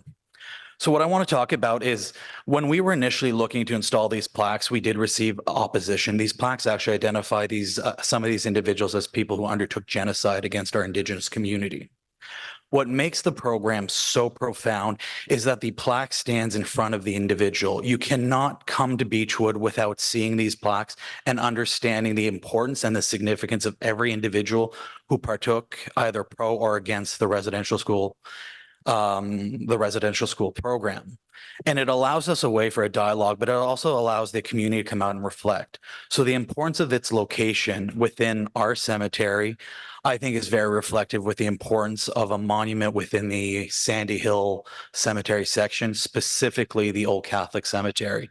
It allows our community, in this case, the Irish community, to actually have a foothold into their heritage, a foothold into their history. So we all know that cemeteries are not just plots of land, they're hallowed grounds. They're sanctuaries for memory, for story, and countless explanations of people's lives and the legacy of a people or individuals that are buried there. So we know that there's a tragic tale to be told in McDonald Park. We know that they're at the corner. If you can go to the next slide. Just based on my knowledge of cemetery, which is quite considerable, we know that the Catholic cemetery would not have allowed useful land to be used. So that top square is where it would have been more marshy, and that's where, from a cemetery provider, that's where we would have technically buried any famine plots in that section. So I think it's important to recognize that. But I think it's also important to recognize the fact that the famine victims have been they were laid alone, they're forgotten, they were buried beyond our living memory. And I think at this time, it's our solemn duty to not allow another century to go by without recognizing this. I'll ask to go to not the next one, but the one after this. So the next. So these are interment records. So when we talk about Sandy Hill Cemetery, we talk about a cemetery that was not properly closed down by the city of Bytown and then by the city of Ottawa. We know for a fact that if you go to the next slide, several of our first interments at Beechwood actually have records of people being moved from Sandy Hill Cemetery to Beechwood Cemetery. However, there's no mention either at Notre Dame, which is our historically sister cemetery. They're the Catholic Church. We're non-denominational. We don't hold that against them. But we know for a fact that there's never a mention of the mass graves being removed. There's never a mention of unknowns, that the people who could afford to be moved actually had the money and the means to move them. And these are some of the major families that we see. So we know that this is a cemetery that was never closed down. We know that this is a cemetery that ended up being a park for individuals. We know there was a pool. We know there's a skating rink above the graves of the individuals. So I can only reflect about all the different communities, or really one connected to community, the Irish. If you talk to the Indigenous peoples, the Irish and the Indigenous have a kinship. It's generations of intergenerational trauma.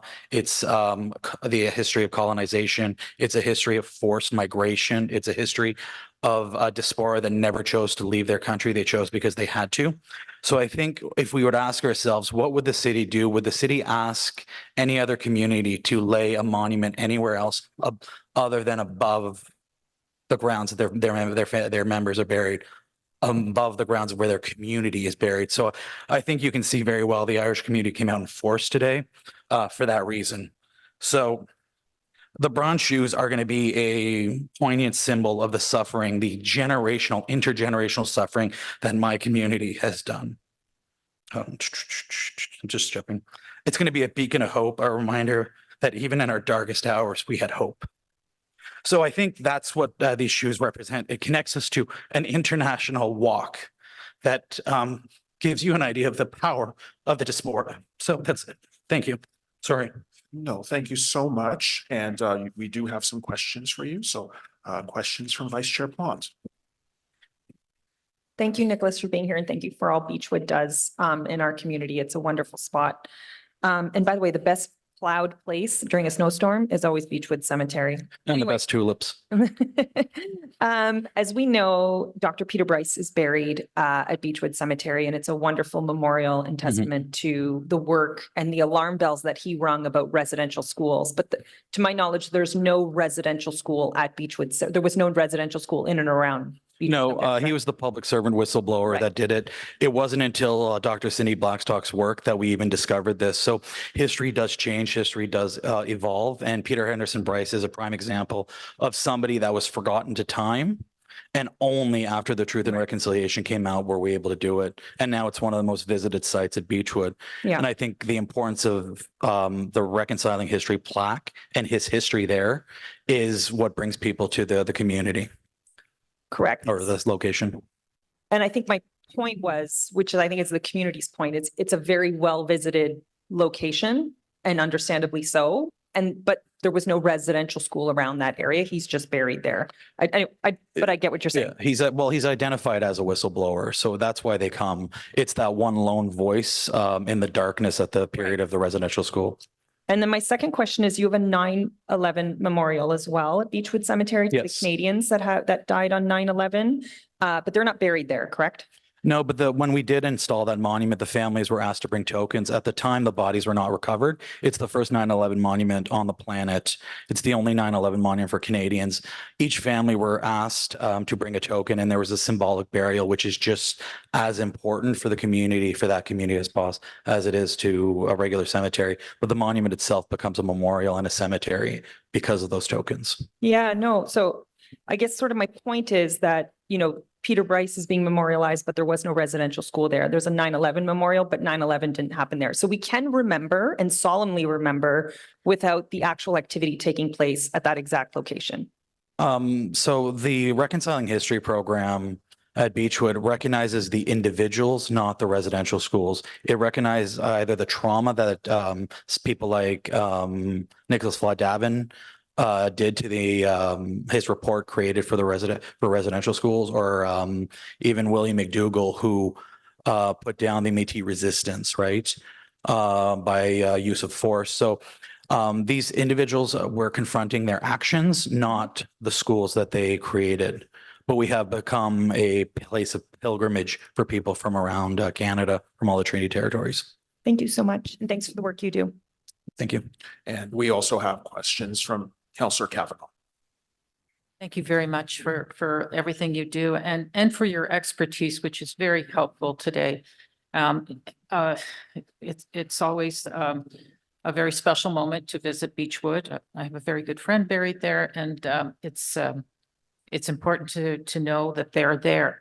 I just want you to describe that with your expertise, how important is it to have this memorial where the bodies lay, as it were? I think anytime that you're confronted with a mass grave like this, I think it's important to have something above it to denote it, especially because it's been transformed into something that it isn't, right? We know that it was a cemetery. We know that they weren't moved. We're working with the city to get ground penetrating radar to go through. We're hoping to get that soon, that approval soon. But I think it's paramount that these are victims. These are not people who chose to come to Canada on their own volition. They are not, I think either Mark McGowan or Michael McBain mentioned coffin ships. And there's a term to that. The reason they were called coffin ships, there's a reason, right? And we know that these are people who had nothing, who came and were not welcomed. Except we know, thanks to the Briere sisters and some of the most of the residents of Lowertown, they were welcomed within Lowertown community. And I think the symbol itself having shoes above the actual places where they turn is not only a testament to the Irish that are there, but also a testament to the people of Lowertown, who I do work with Lowertown. I understand the sacrifices that Lowertown makes, how open they are, how hard it is for a community to see. But I think this is a symbol of their resilience as much as it is a symbol of Irish resilience. Thank you. And in terms of the scale, would you agree that it's a very, very modest type of monument for this large number of people buried there? Absolutely. I think if you compare the monument being proposed, the 4-by-4 and 3-foot tall monument, to, let's say, the Amicia France Canada monument, which is a monument to the first peoples of the French colonists at Beechwood, this is a very minor monument. The French monument is 36 feet wide by 9 feet tall. So I think by comparison, the Irish community is not asking for much other than a corner. Thank you very much. Thank you so much for your delegation. And before you leave, I just wanted to commend Beechwood Cemetery. for the work that it does, especially around reconciliation. I think the cemetery is an innovative leader in terms of community engagement and education. And I know that the city does appreciate that, as well as the wider engagement. I think of the reinterment of honoring individuals of Barrack Hill Cemetery, which the cemetery held, which Beechwood held in October of last year, which I attended, I believe Vice Chair Plant attended, as well as the mayor. So we're very appreciative of those engagement opportunities and those engagement opportunities around education. So just wanted to thank the cemetery on record for that. Well, and the feeling's mutual. We do appreciate the support from the city of Ottawa and all its subsidiaries before amalgamation. So again, the feeling's more than mutual. I really appreciate both Councillor Plant and Councillor King's time when you guys do come to participate in our events, as well as Councillor Kavanagh, who's come a few times as well. So thank you. Thank you so much. Our next registered speaker is Sean Cardell, followed by David Fleming, and then Alona Horvath.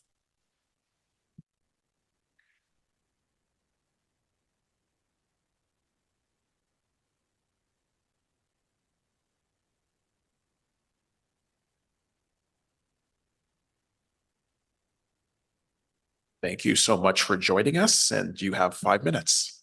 Thanks.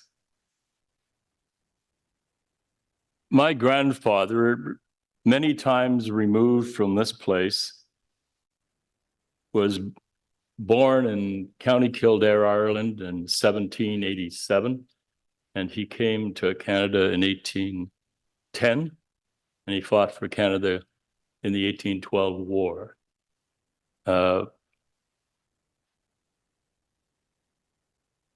Can we just imagine for a moment, I know Councillor Plant mentioned the First Nations and the residential schools. Let's just imagine for a moment that a residential school was located in McDonald Gardens. And it was determined that there were probably as many as 400 school children buried there in unmarked graves. On learning this, the elders of the Algonquin First Nation would have been on their way to Ottawa, not to ask permission of City Council. They'd be on their way here to determine if that was true, if there were Algonquin children buried there. They would want to know, and they would determine how many there were and where they were located. And then they'd be about the plans of determining what are we going to do about it. Well, the first thing they would want to do is to protect the integrity of the ground. There have been intrusions on it with street widening and parts of body skeletons coming out. They'd want to know that. They'd also want to be in the business of trying to find a monument where they could establish it there, and then they could visit it at the site where the children were buried. I ask, who in this room would stand and oppose the Algonquins First Nation proposal to do what they would clearly want to do? Who would stand and object to that? You'd have the vast majority of the people in the city of Ottawa against you. You would have the vast majority of the people in this country oppose you. And I can tell you from what I know of the Irish community, they'd be at the front of the line opposing what you intended to do. The bodies there buried were Irish immigrants who came from the hell that Ireland was in the 1840s and died here at the time they sought all that this country had to offer. Speaks loudly to the Irish community that it should do for them what other cultures would demand before their culture. Pierre Trudeau, like him or hate him, announced a multiculturalism policy as an official government policy on October the 8th, 1971. This policy received constitutional sanction in 1982 with the explicit recognition that the Canadian Charter of Rights and Freedoms, one of the major constitutional acts in this country, should be interpreted in a manner consistent with the multicultural heritage of Canadians. In other words, in the Canadian Charter of Rights and Freedoms, it says that the the Charter of Rights and Freedoms will be interpreted in accordance with the principles of the Multiculturalism Act. Now that is the standing upon which the Irish come before you, asking you to support this proposal. The First Nations don't come before you to ask. Their standing is based upon the fact they're First Nations. They don't need your consent and they wouldn't seek it. They would want your help and your support, but they wouldn't be seeking your permission. The Multiculturalism Act promotes respect for cultural diversity, acknowledges the freedom of all members of Canadian society to preserve, enhance, and share their cultural heritage, and considers their cultural contributions throughout the country as essential to Canada. Recent history has shown us that divisive incidents motivated by hate, by prejudice, and systematic racism and discrimination continue to be a reality for many Indigenous and Black people, religious minorities, racialized communities and cultural groups in Canada. Pierre Trudeau said this act has made Canada a tapestry, not a melting pot like in the United States. The cultural groups that have come to Canada have given us colored threads that have been woven into this brilliant tapestry that Trudeau said it was, that is Canada. Look at the curtain that hangs over the main stage in the main theater of the National Arts Centre. The brilliance and the colors of that is Canada. That is made of the threads that were brought here by the various more than 250 different cultural groups that have come to this country. Either they were here as Métis, Inuit, and other First Nations, or they came from everywhere in the world, and they exceed, the cultural groups in this Canada exceed 250. Can you imagine? And the Irish, not to be taken second place to anyone, have brought 40 shades of the same color. They brought 40 shades of green to this country.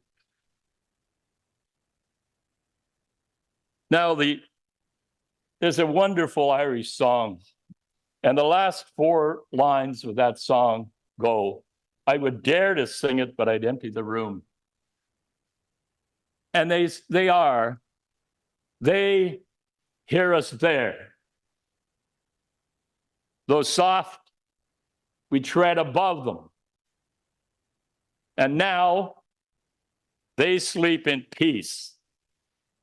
Here, Danny boy, no more. Now, I understand from what I heard that Councillor Plante initially was one of the most avid and ardent supporters of this project. Thanks. And we do have some questions for you before you go. So Vice Chair Plante. Thank you so much. And thank you for sharing that Irish song. I was going to break out into the Cranberries, but I'm not sure that's appropriate. And the chair would probably hopefully shut that down. Are you aware of, in French, it's called Les Filles du Roi, the King's Daughters. Do you know what that is? I'm sorry? Les Filles du Roi. In English, they're called the King's Daughters. no. So these are girls who were orphans in France generally, who were brought over by the king to help sort of marry people who were sent over here, start families, etc. A lot of them didn't survive the trip over. A lot of them got very sick when they came here. And there's a memorial to them at the Parliament in Quebec City. But the memorial is not, where the boats dropped them off generally, just so more people can see the memorial to the King's daughters. So in the testament that you gave, would you agree that putting a memorial somewhere where it's very high traffic, where a lot of people can read about what happened, is important? It may well be, and there's no reason that you shouldn't put memorials like that in places like that. All I can tell you, from what my understanding is, that the respect that the Irish have for their people who've died, and they died in the most tragic of circumstances. They came from a hell. They came here. They had very short lives, and the short lives they had here was hell. And they're buried there. And if you understood the way the Irish celebrate their dead, I mean, graveyards in Ireland, usually there's a headstone, there's a small stone fence just around it. And in it, so many places, small little stones are kept. And it's not unusual for the Irish people to come to the grave at least once or twice a year. They take out the stones and they wash them and they put them back. And it's really significant for them to be able to go to the site and to tread above them so that they hear that they're there, and everybody is at comfort. The dead take shelter and comfort in that, and their place is warmer and a sweeter place to be. You said so many times this morning that the poor students that were killed in Quebec City at the college, massacred by Pepin, I think his name was Marc Le Pen. But there's a monument in Ottawa, but they aren't here. So what? Does it mean that because something tragic happened somewhere and the bodies are buried there, that you can't put a monument on that site? You can put it elsewhere. Why can't you put it on both spots so that the people can generally visit the site where it happened, where they're buried, where the Irish are buried there? Do you know how close it is to the canal? Do you know how significant it is that it is where it is? Do you know how close it is to the Corktown footpath? Do you know how close it is to the Bywood Market? Do you know how close it is to the Corktown camp where the footbridge crosses, where they lived in shanties? They were exposed to horrible existence in a very short time. And all they were asking is to give us a chance. Give us a chance. And this is, without doubt, one of the greatest countries in the world for doing just that. Thank you. No, I actually agree with you that you can remember at different locations, and that remembrance, as we talked about with Mr. McCartney, is very, very important. So just my last question then. So you mentioned multiculturalism and the importance and the emphasis on that. And I agree with you. I married a Ukrainian, so I live this every single day. Are you aware of, do you know who George Floyd is? George Floyd? Yes. With my limited intellect, yes, I do. I think you're not giving yourself enough credit. So he passed away under very tragic circumstances back in 2020. And he's not Canadian, he's American, but the statue to his memorial is located in a park around the corner, just because it's more high traffic, not at the actual intersection where he passed away and where he inspired a global movement. So I just wanted to put that out there, that it's not always location, location, location. Sometimes people want to remember in spaces they deem a little more appropriate. Thank you. If you had been to the site, you'd realize that there are two memorials. There's a statue, and then there's a memorial of the people, where they come all the time to that corner and they place flowers. And that is a memorial of the people. And then there's a memorial, a more formal memorial. For George Floyd? Yes. Oh, I believe that intersection is closed. Yeah, but the flowers are there. is what I'm trying to Okay. say to you. Sure. Okay, thank you. Thank you so much. And we have some questions from Councillor Kavanaugh. Thank you very much for your delegation. I enjoyed it very much. In terms of the location, sometimes when we think of cemeteries, we don't think of high traffic. We think of a quiet place where people are laid to rest. And I just wanted to ask you the importance of having a monument where the bodies lay from this terrible tragedy. There's a cemetery up in Martindale. And a lot of my relatives are buried there. And now so many, 18 to 20 of them are buried across the street from where they were originally buried. And at some point, because the coffins or whatever they were buried in broke and were dilapidated, the ground sunk, much like Grosse Ile. And the parish priest at the time found it to be unsightly.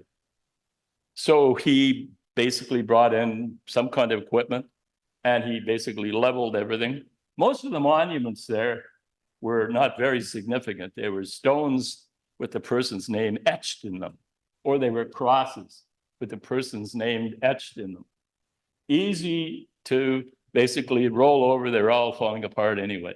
And he bowled them over. And Ken the General Grant, most of the people back here would remember him because he was old. He led an effort to go up there, and they basically said, look, we're going to put a memorial where these people are buried. Now, I go up there frequently, and I've got, as I say, 22 or more of my Irish family buried there. And I'm asked by my friends, when do you go visit them and how do you find all the graves? I said, I usually go on Sunday because my other relatives have been in on Saturday and I look for the empty beer cases and I usually know that there's one of them buried at the foot of it. So. Thank you very much for your delegation. Thank you so much for your delegation. The next registered speaker is David Fleming from Heritage Ottawa.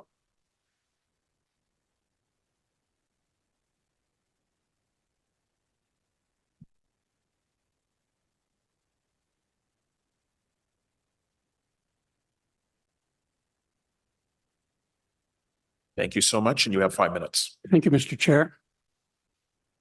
I'm here today representing Heritage Ottawa, but I'm also a proud 9th generation Irish Canadian, and I was a member of the naming committee for what became known as the Corktown Bridge. Heritage Ottawa supports in principle a recommendation to consider erecting an Irish famine grave monument in McDonald Gardens Park, a property designated under Part 4 of the Ontario Heritage Act. We do, however, have some concerns about the process and the information on which this recommendation is based. In most cases, such a recommendation would be accompanied by a thorough staff report outlining the historical significance about what is being proposed for the site and a heritage impact statement on how such a monument relates to the character defining elements and comprise the heritage character of the park, as recommended in Standard 11 of the Standard and Guidelines for the Conservation of Historic Places in Canada. Such impacts, that is, requests for monuments, are normally considered on a case-to-case basis, and ideally should best suit the intent of the monument and the appropriateness of the location. Because McDonald Gardens is an extensive municipal park, this request should be considered within the context of other potential commemorations within the park based on sound, detailed historical research. The subsequent construction and management of such a monument should also be considered in any decision to support this recommendation. For example, what is the composition of the Bytown Famine Monument Committee that is tasked with fundraising this project? We have not heard anything about that.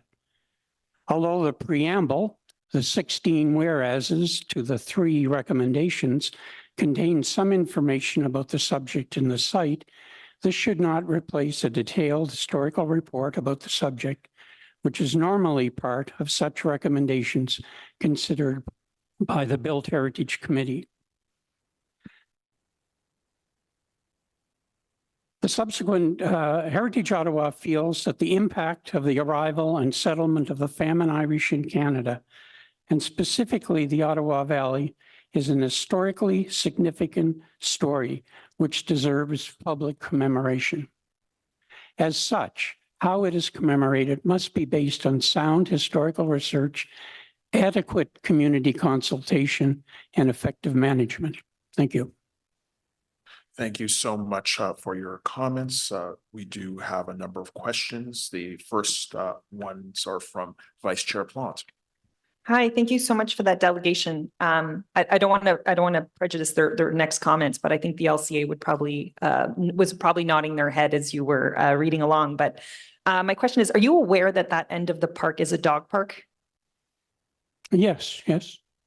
So there's a good chance that that monument could be victim, I would say, of some dog activities if it's not placed in an area where the dogs would not be using it.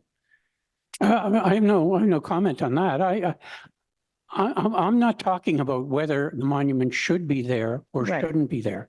I'm just saying that the kind of information that you people are usually deal with are not 16 whereases and 3 be it resolves. That's all. I think somebody could come here next week. They could fill a place with truckers that were involved in the truckers convoy and demand that we put a monument on Confederation Square to the events that happened here a few years ago. And, that's all you would have to base it on, a couple of whereases and some resolved. I just think that when we did the commemoration, the naming of the Corktown Bridge, City Council set up a committee consisting of the 2 councillors involved, myself and 3 or 4 other people. We met a number of times. We had public consultations. We came up with 3 names, and people came to, I think, this room, and they had charts up, and everybody put their little sticker on Corktown or Charlotte Whitton or Somerset, and Corktown was the name that was chosen, and that was the process.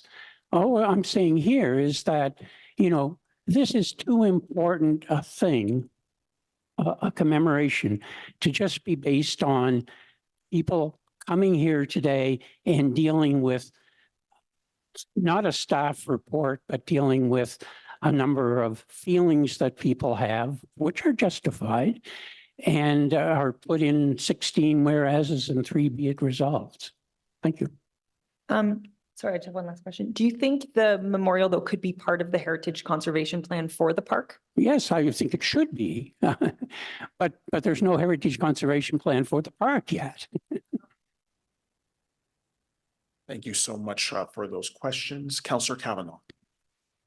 Thank you very much, Chair, and thank you for your delegation.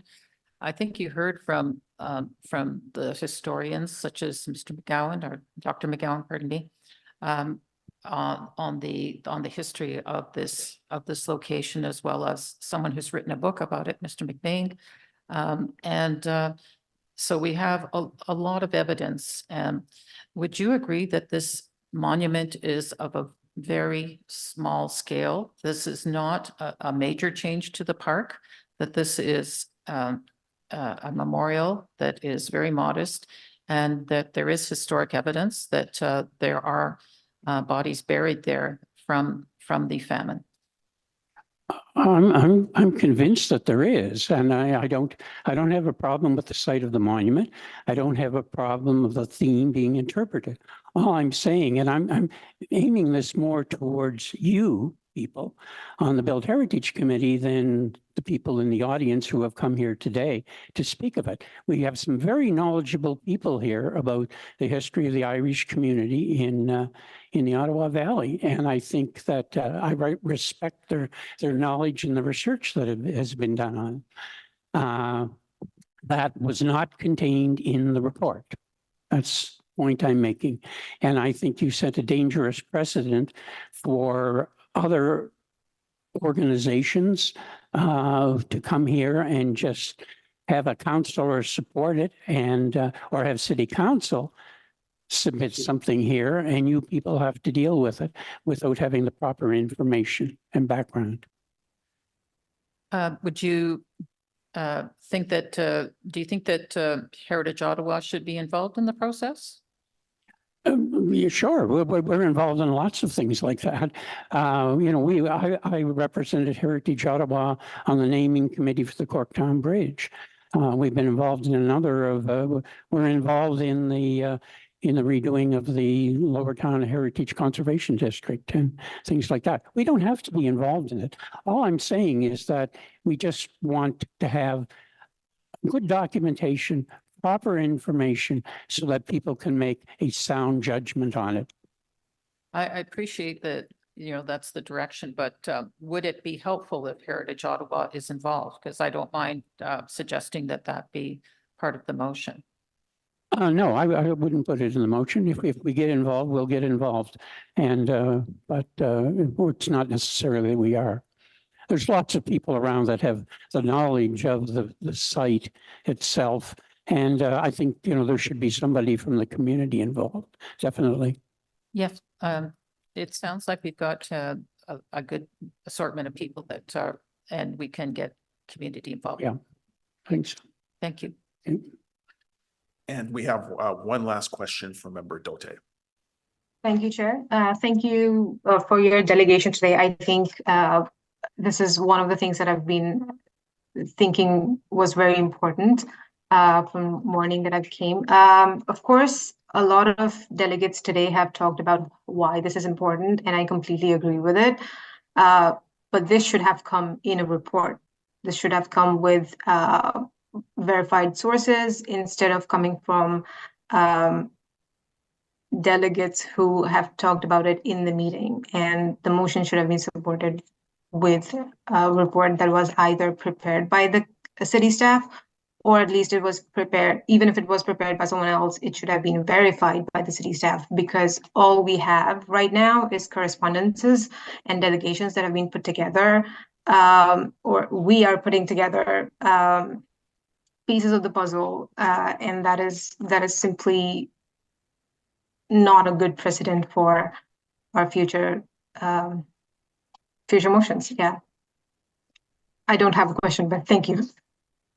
Well, I think that's important, and I think it's unfortunate that the only media attention that I have seen to this proposal was a CBC article, which shows that it's a contentious issue. I don't think this is a contentious issue.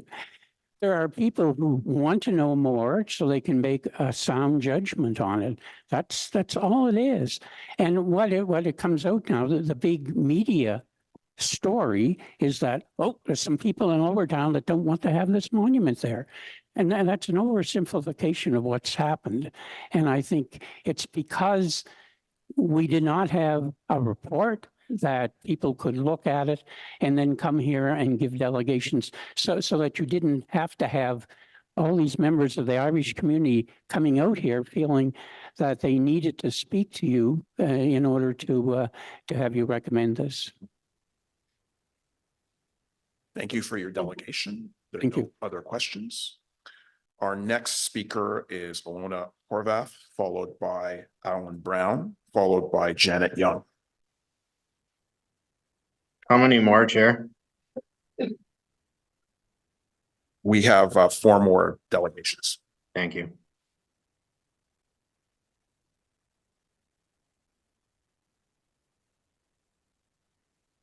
Thank you, Mr. Chair. My name is Ilona Horvath. I've been leading the community group called the Friends of the McDonald Gardens Park for many years. And we are very proud to have been instrumental in having the park designated as an independent heritage park. Today, I would like to talk to you about the community group's role and our concerns about placing monuments, including an Irish famine monument in this unique park. The Friends of the McDonald Gardens Park has been caretaking and championing the park since the 90s and has worked tirelessly to make improvements to the park, which was then much neglected. It is worth noting that the Friends of the Park, together with the wider local heritage community, has worked hard to protect and preserve the park over the years. A true milestone in the history of the park was 2017, when the park received official recognition as a cultural heritage landscape. At present, there are 2 commemorative plaques explaining the history of the site, both located at the main entrance of the park at Charlotte Street. One of the plaques was researched by park users, and the Friends made arrangements together with the city and the councillor. The other plaque was erected by the city of Ottawa to commemorate its heritage designation. As recent history shows, preservation and protection of this historic park requires close cooperation and concerted efforts from the community as a whole, the Friends of the Park, the Lower Town Community Association, the councillor, as well as city staff. I think we can be all proud of what has been achieved in the last 30+ years, but much more lies ahead, considering the current state of the park. The park community continues to work with the LCA, the Lower Town Community Association, Councillor Plant, and the various city departments on maintenance, planning, public safety, and other current issues, and advocates for the preservation and restoration of the park. The Friends of the Park and LCA Heritage provided inputs for a heritage conservation plan, the purpose of which is to provide a strategy for the management and conservation of the heritage values, attributes, and integrity of the park. The draft park conservation plan has a section on cultural exploration, interpretative, and other signage. During the first round of the consultation with the planning staff in 2022, we expressed our support that the plan will include a clear process for the inclusion of any and all commemorative objects, especially as we have received several such requests in the past.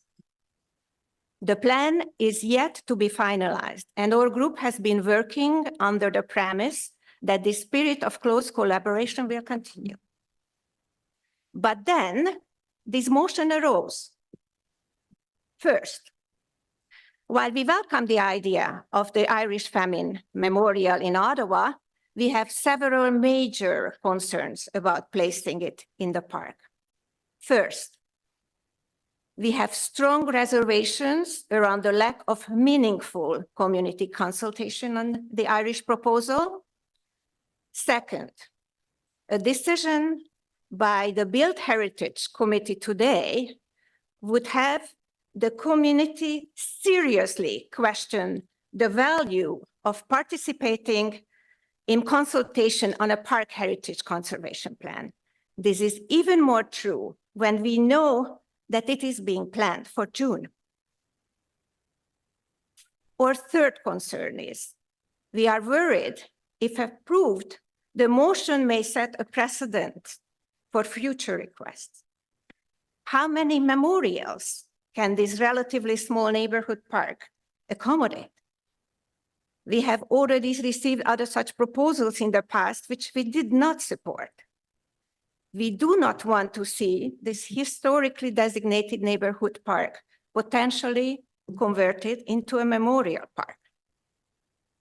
In conclusion, we request the Built Heritage Committee first to consider delaying any decision locating the memorial in the park until the consultation on the Heritage Conservation Plan is finalized. Second, to consider 3 compelling alternative sites for the bronze shoes elsewhere in Lower Town, as the Lower Town community suggested in its letter of April the 3rd to Mayor Sutcliffe and Councillor Plant.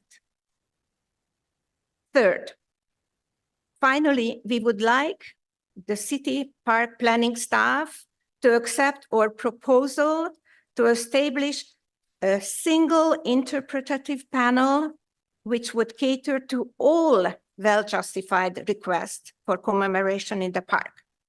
Such an all-inclusive panel could replace the existing commemorative plaque, which was erected in 2002, and this would also address the Irish community's wish for commemoration.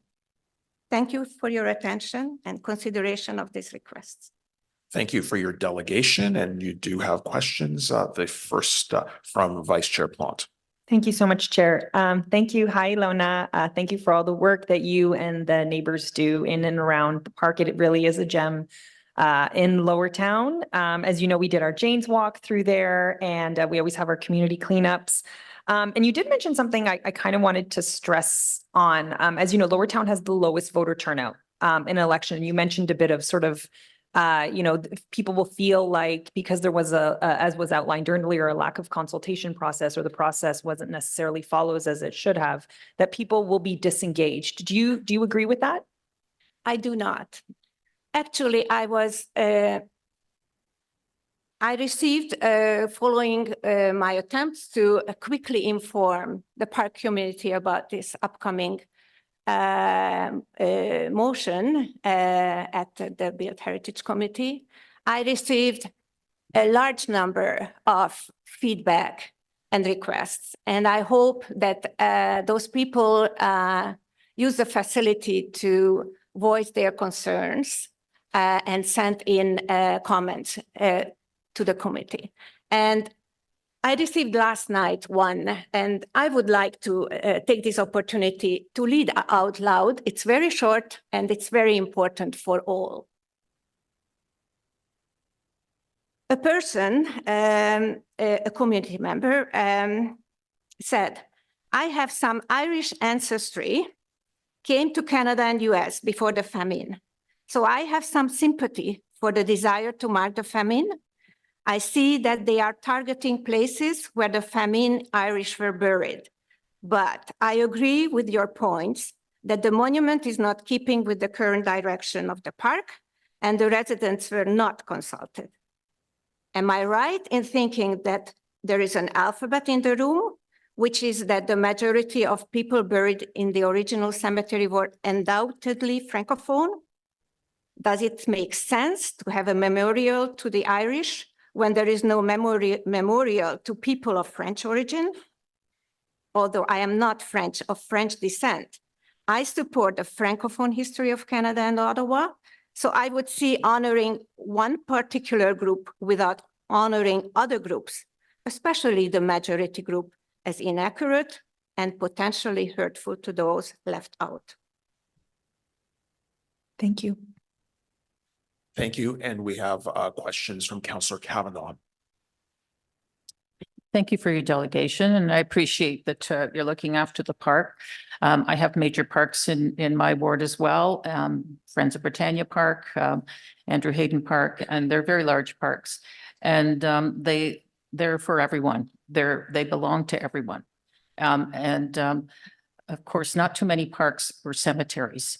And that's the point about this, is that people were actually buried in this park. And this is a significant historic event. And it's interesting you talked about the French Canadians because Elizabeth Bruyere was key in helping those that survived to be the generations we have now in Ottawa, especially all those people with Irish last names. I just want to know, you're aware that this is a public meeting? So this was an opportunity for people to come out. And I appreciate your delegation, and that there also was delegations that were from that could give some key evidence on this. So so do you agree that this was a cemetery, that this is something that was kind of unique in terms of a park? Indeed, I agree. At one point in the 19th century, it was a cemetery.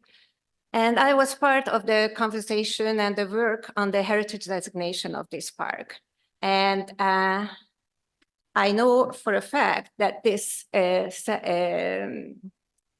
site was approved as a cultural heritage landscape, also taking into account its history of that period, but it was primarily designated for the park, which was designed by one of Canada's first heritage architects. Yeah, which was many years after people were buried there from having died from many diseases. So I appreciate your delegation. Excuse me, if I may add something to it. It is an evolving cultural heritage landscape, which means that it lives with the history of the people. And in the 19th century, the purpose was to accommodate a cemetery. In the 20th century, it was accommodate a very special park, which was designed by Frederick Todd in the 21st. Yes, I'm aware of that. And so it is now used for recreation, this park, and this has to be taken account. Part of that part where the Irish community proposes the monument to be erected is an off-leash dog park, as they mentioned, as Councillor Plant mentioned. People use for playing soccer. Would this represent the spirit of the cemetery? We do appreciate as a community that it was a cemetery, and as I said, I was among the proponents for the heritage designation, but I believe that a commemorative plaque would better serve the purpose of commemoration than putting a monument, which would open the door for other requests, since it will create a precedent. I'll have to disagree with you about the possibility of that, since this is quite unique. And again, I'll stress this is a public meeting, which is why delegations like yourself could come out and speak on this issue. So thank you very much. Thank you so much for your delegation. The next registered speaker is Alan Brown from the Lower Town Community Association Heritage Committee.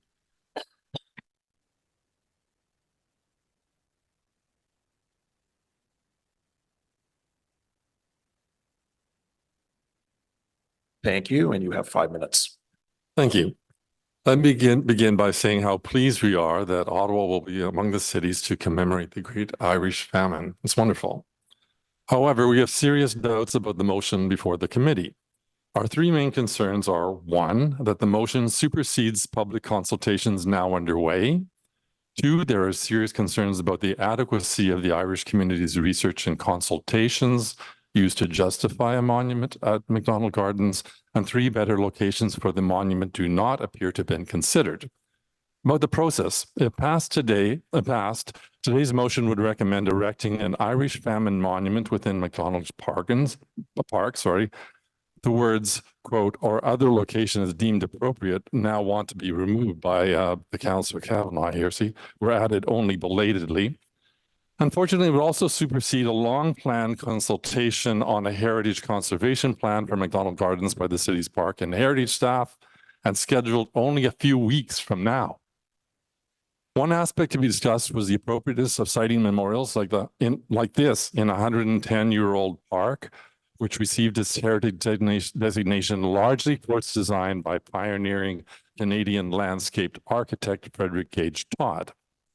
Approving a possible memorial at McDonald Gardens would be a grave insult to those who have worked for years to conserve the heritage values of this long neglected park, like the Friends of McDonald Gardens and the residents of Lower Town who use it.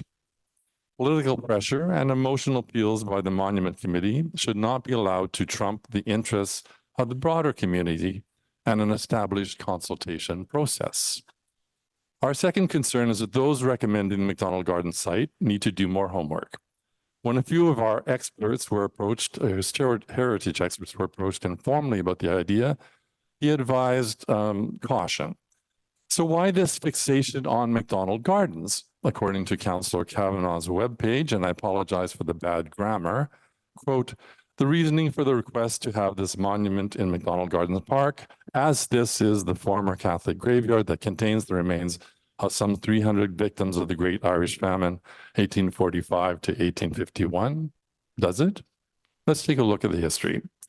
Ottawa's part in this global story centers on the 3,000 Irish who landed at the Bytown Wharf near the Rideau Canal locks in 1847. Many were suffering from typhus. The first victim cared for by Sister Elizabeth Rière at her Bolton Street Hospital was a young Mary Cunningham.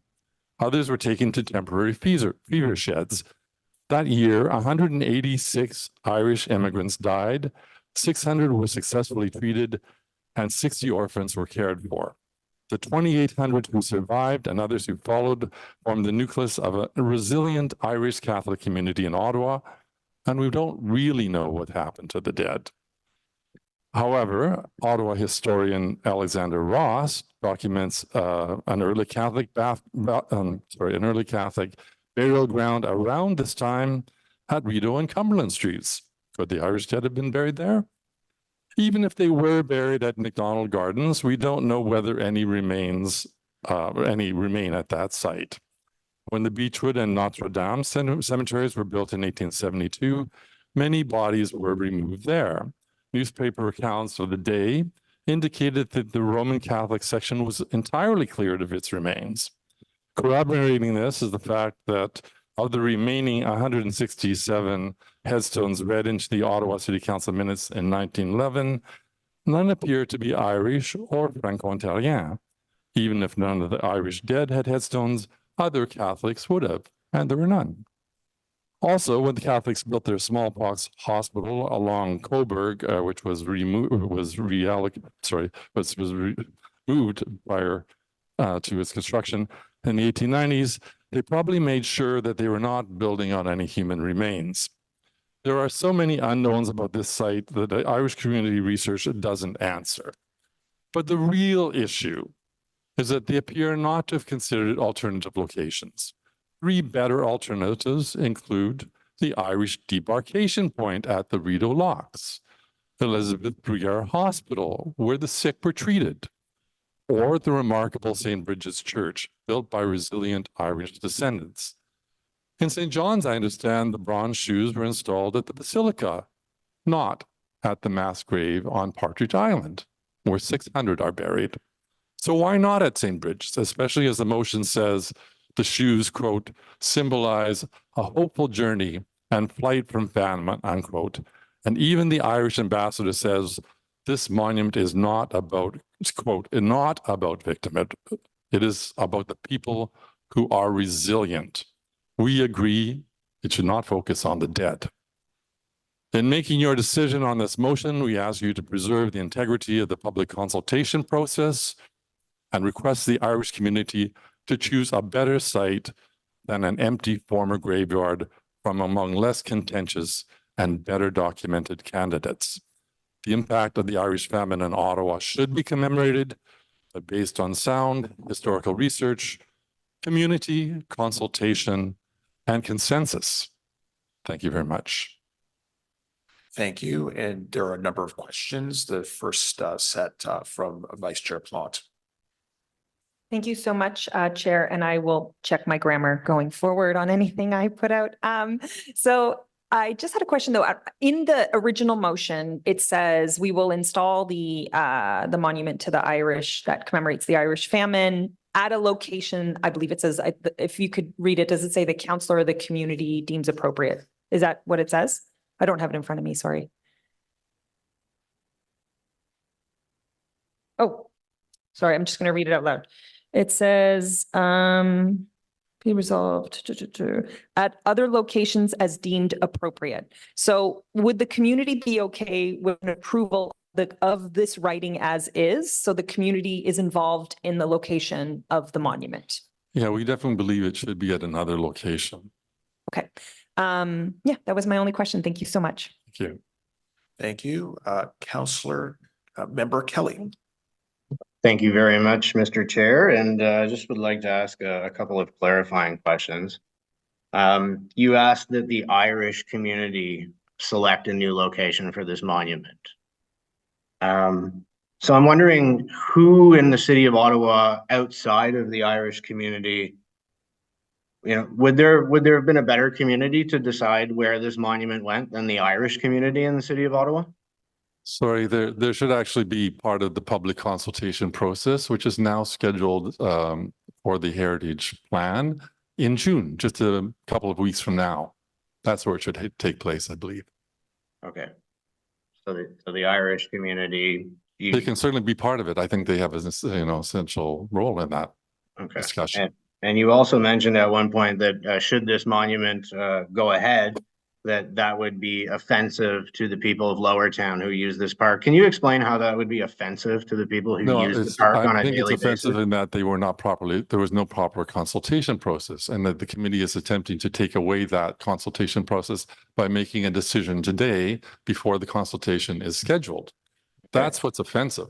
And also, I might say, the park is now used for if this was a sorry, I have another question for you. If you could just stop isn't that talking. conducive to the use of Please let can you jump in, Member Kelly ask his question. Thank you.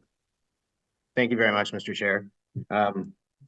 Your delegation was deplorable, by the way.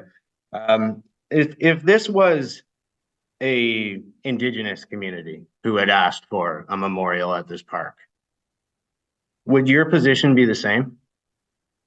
I think there should be public consultation, and there should be a process. There is a process that the city has established, and that process should be respected. So your answer is yes, that if this was an Indigenous community asking for a memorial in this park, I that think your that arguments we would be should the listen same? to the Indigenous community, yes, in a process. Right. So if an Indigenous community went to one of the councillors and they moved a motion to put in a memorial, your delegation today would be the same? We would say that there should be it should be looked at seriously. There should be serious research, and it should go through the official approval process. And it should not be some motion presented to supersede something that's already established. And my final question is: you only get 5 minutes at this committee to make your case. You decided to disparage Councillor Kavanagh for some of her grammar. So I was wondering if you could actually specifically point out the areas in her statements that were grammatically incorrect, and perhaps show your expertise in that area and let us all know how you would have phrased that instead. Thank you very much, Mr. Chair.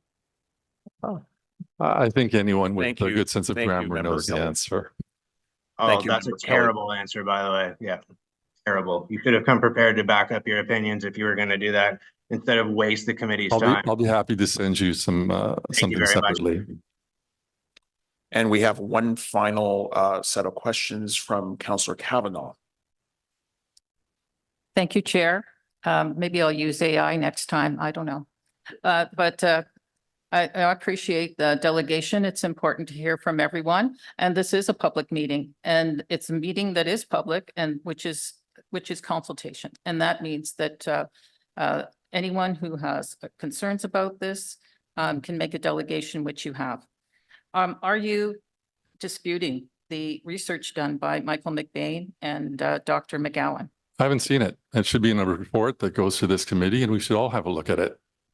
Okay, but they both made delegations today. Did you Oh. hear the delegation? I don't know. There was very little detail in a 5-minute speech. I mean, there should be more than, a few little speeches by the experts. I don't deny their expertise, but it should be set out in a report and something the committee should examine, and others should examine it in terms of their perspectives. Do you think this park only belongs to the community association? I do not. This is the whole point. There should be a full community consultation about this, including the Irish community Okay. and the residents. The residents have not been consulted. This is a public meeting. This is representing the city of Ottawa. Most residents are not aware of this public meeting.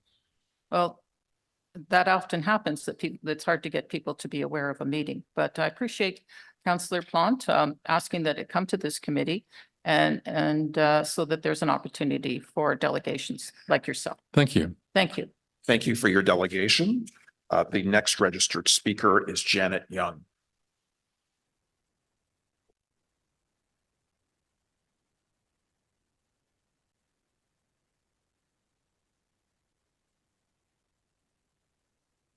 Thank you so much, and you have 5 minutes. Hi, my name is Dr. Janet Young. I'm the curator of biological anthropology at the Canadian Museum of History. I recently won the Order of Ottawa for the work I've done on Barrack Hill Cemetery, which was the first settler cemetery found in downtown Ottawa. I'm very familiar with the early cemeteries of Ottawa. And to speak to other people who suggest that McDonald Gardens was not the cemetery where the Irish are buried is uninformed. So all my work on Barrack Hill Cemetery was about identifying whether those individuals were moved to another cemetery. So I did a lot of research on what cemeteries were active at the time. And there was a cemetery, and it was called Sandy Hill Cemetery on the Besserer property off of Rideau Street. There was one there. It was opened in 1839. And though we see in the burial registries that Catholics were actually getting buried there. However, at the end of 1840 and in January of 1841, Besserer put an article in the paper saying, please stop burying people on my property. I will not allow it. I will bring to court anyone who continues to do this. So we know that that cemetery was shut down very early in the 1840s. The only cemetery that was in use during the time of this epidemic was McDonald's Gardens. That's the only cemetery. And having worked on a cemetery from downtown Ottawa where everyone was moved, it is well known that historical cemeteries, not everyone was moved. And I work on individuals every single day that were not moved. And those individuals are usually of the lower socioeconomic status, people whose families have moved on or people who could not afford to move anyone. In early records for the city of Ottawa, it is often when burials or individuals start coming to the surface because the land is being used for other things, that people have gone to the city and said, we have no money, can you please move our family members?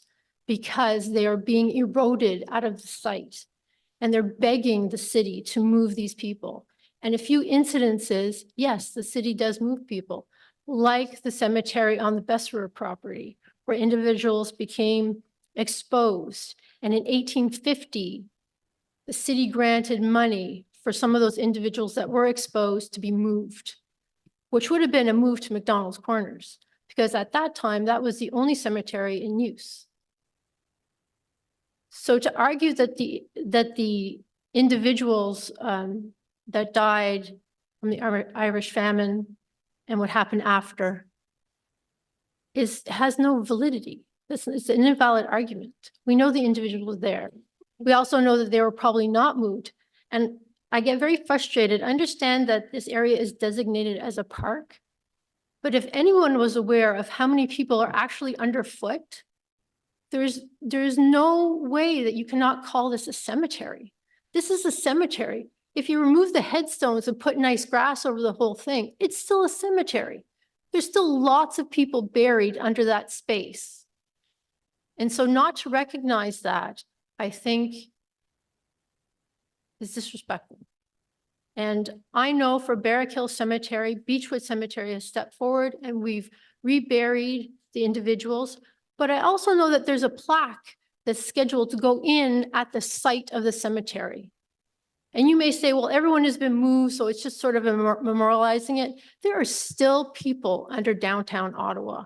I can guarantee you, if more work is done in the area, you would find more people. So it is a site of a cemetery.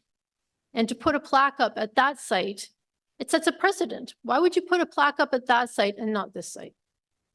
Why would you not put something where you know people who had nothing and were considered nothing were buried in a mass grave, not individual graves, a mass grave?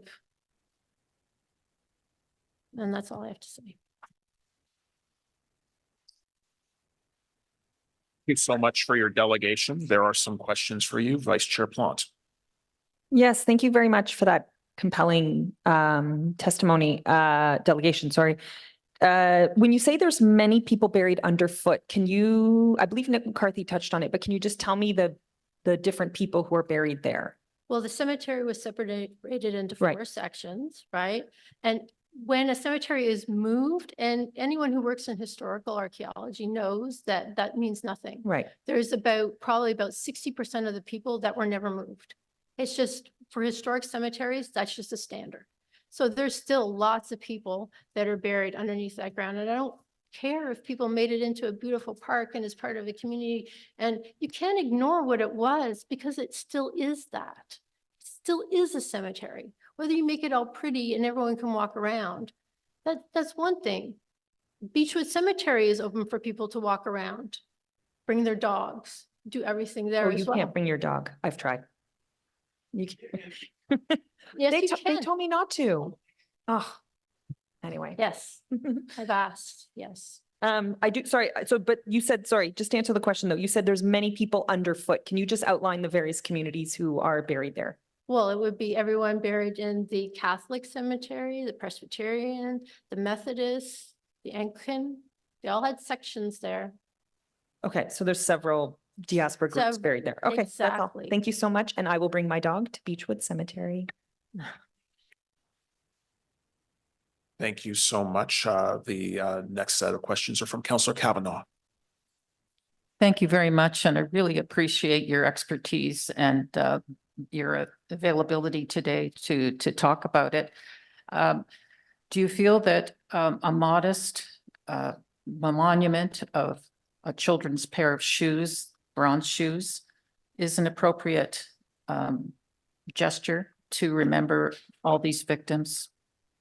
Yes, I do. I think that having something in the space where the people were actually buried, I think allows people to appreciate what is there and what's gone before. It is a small monument.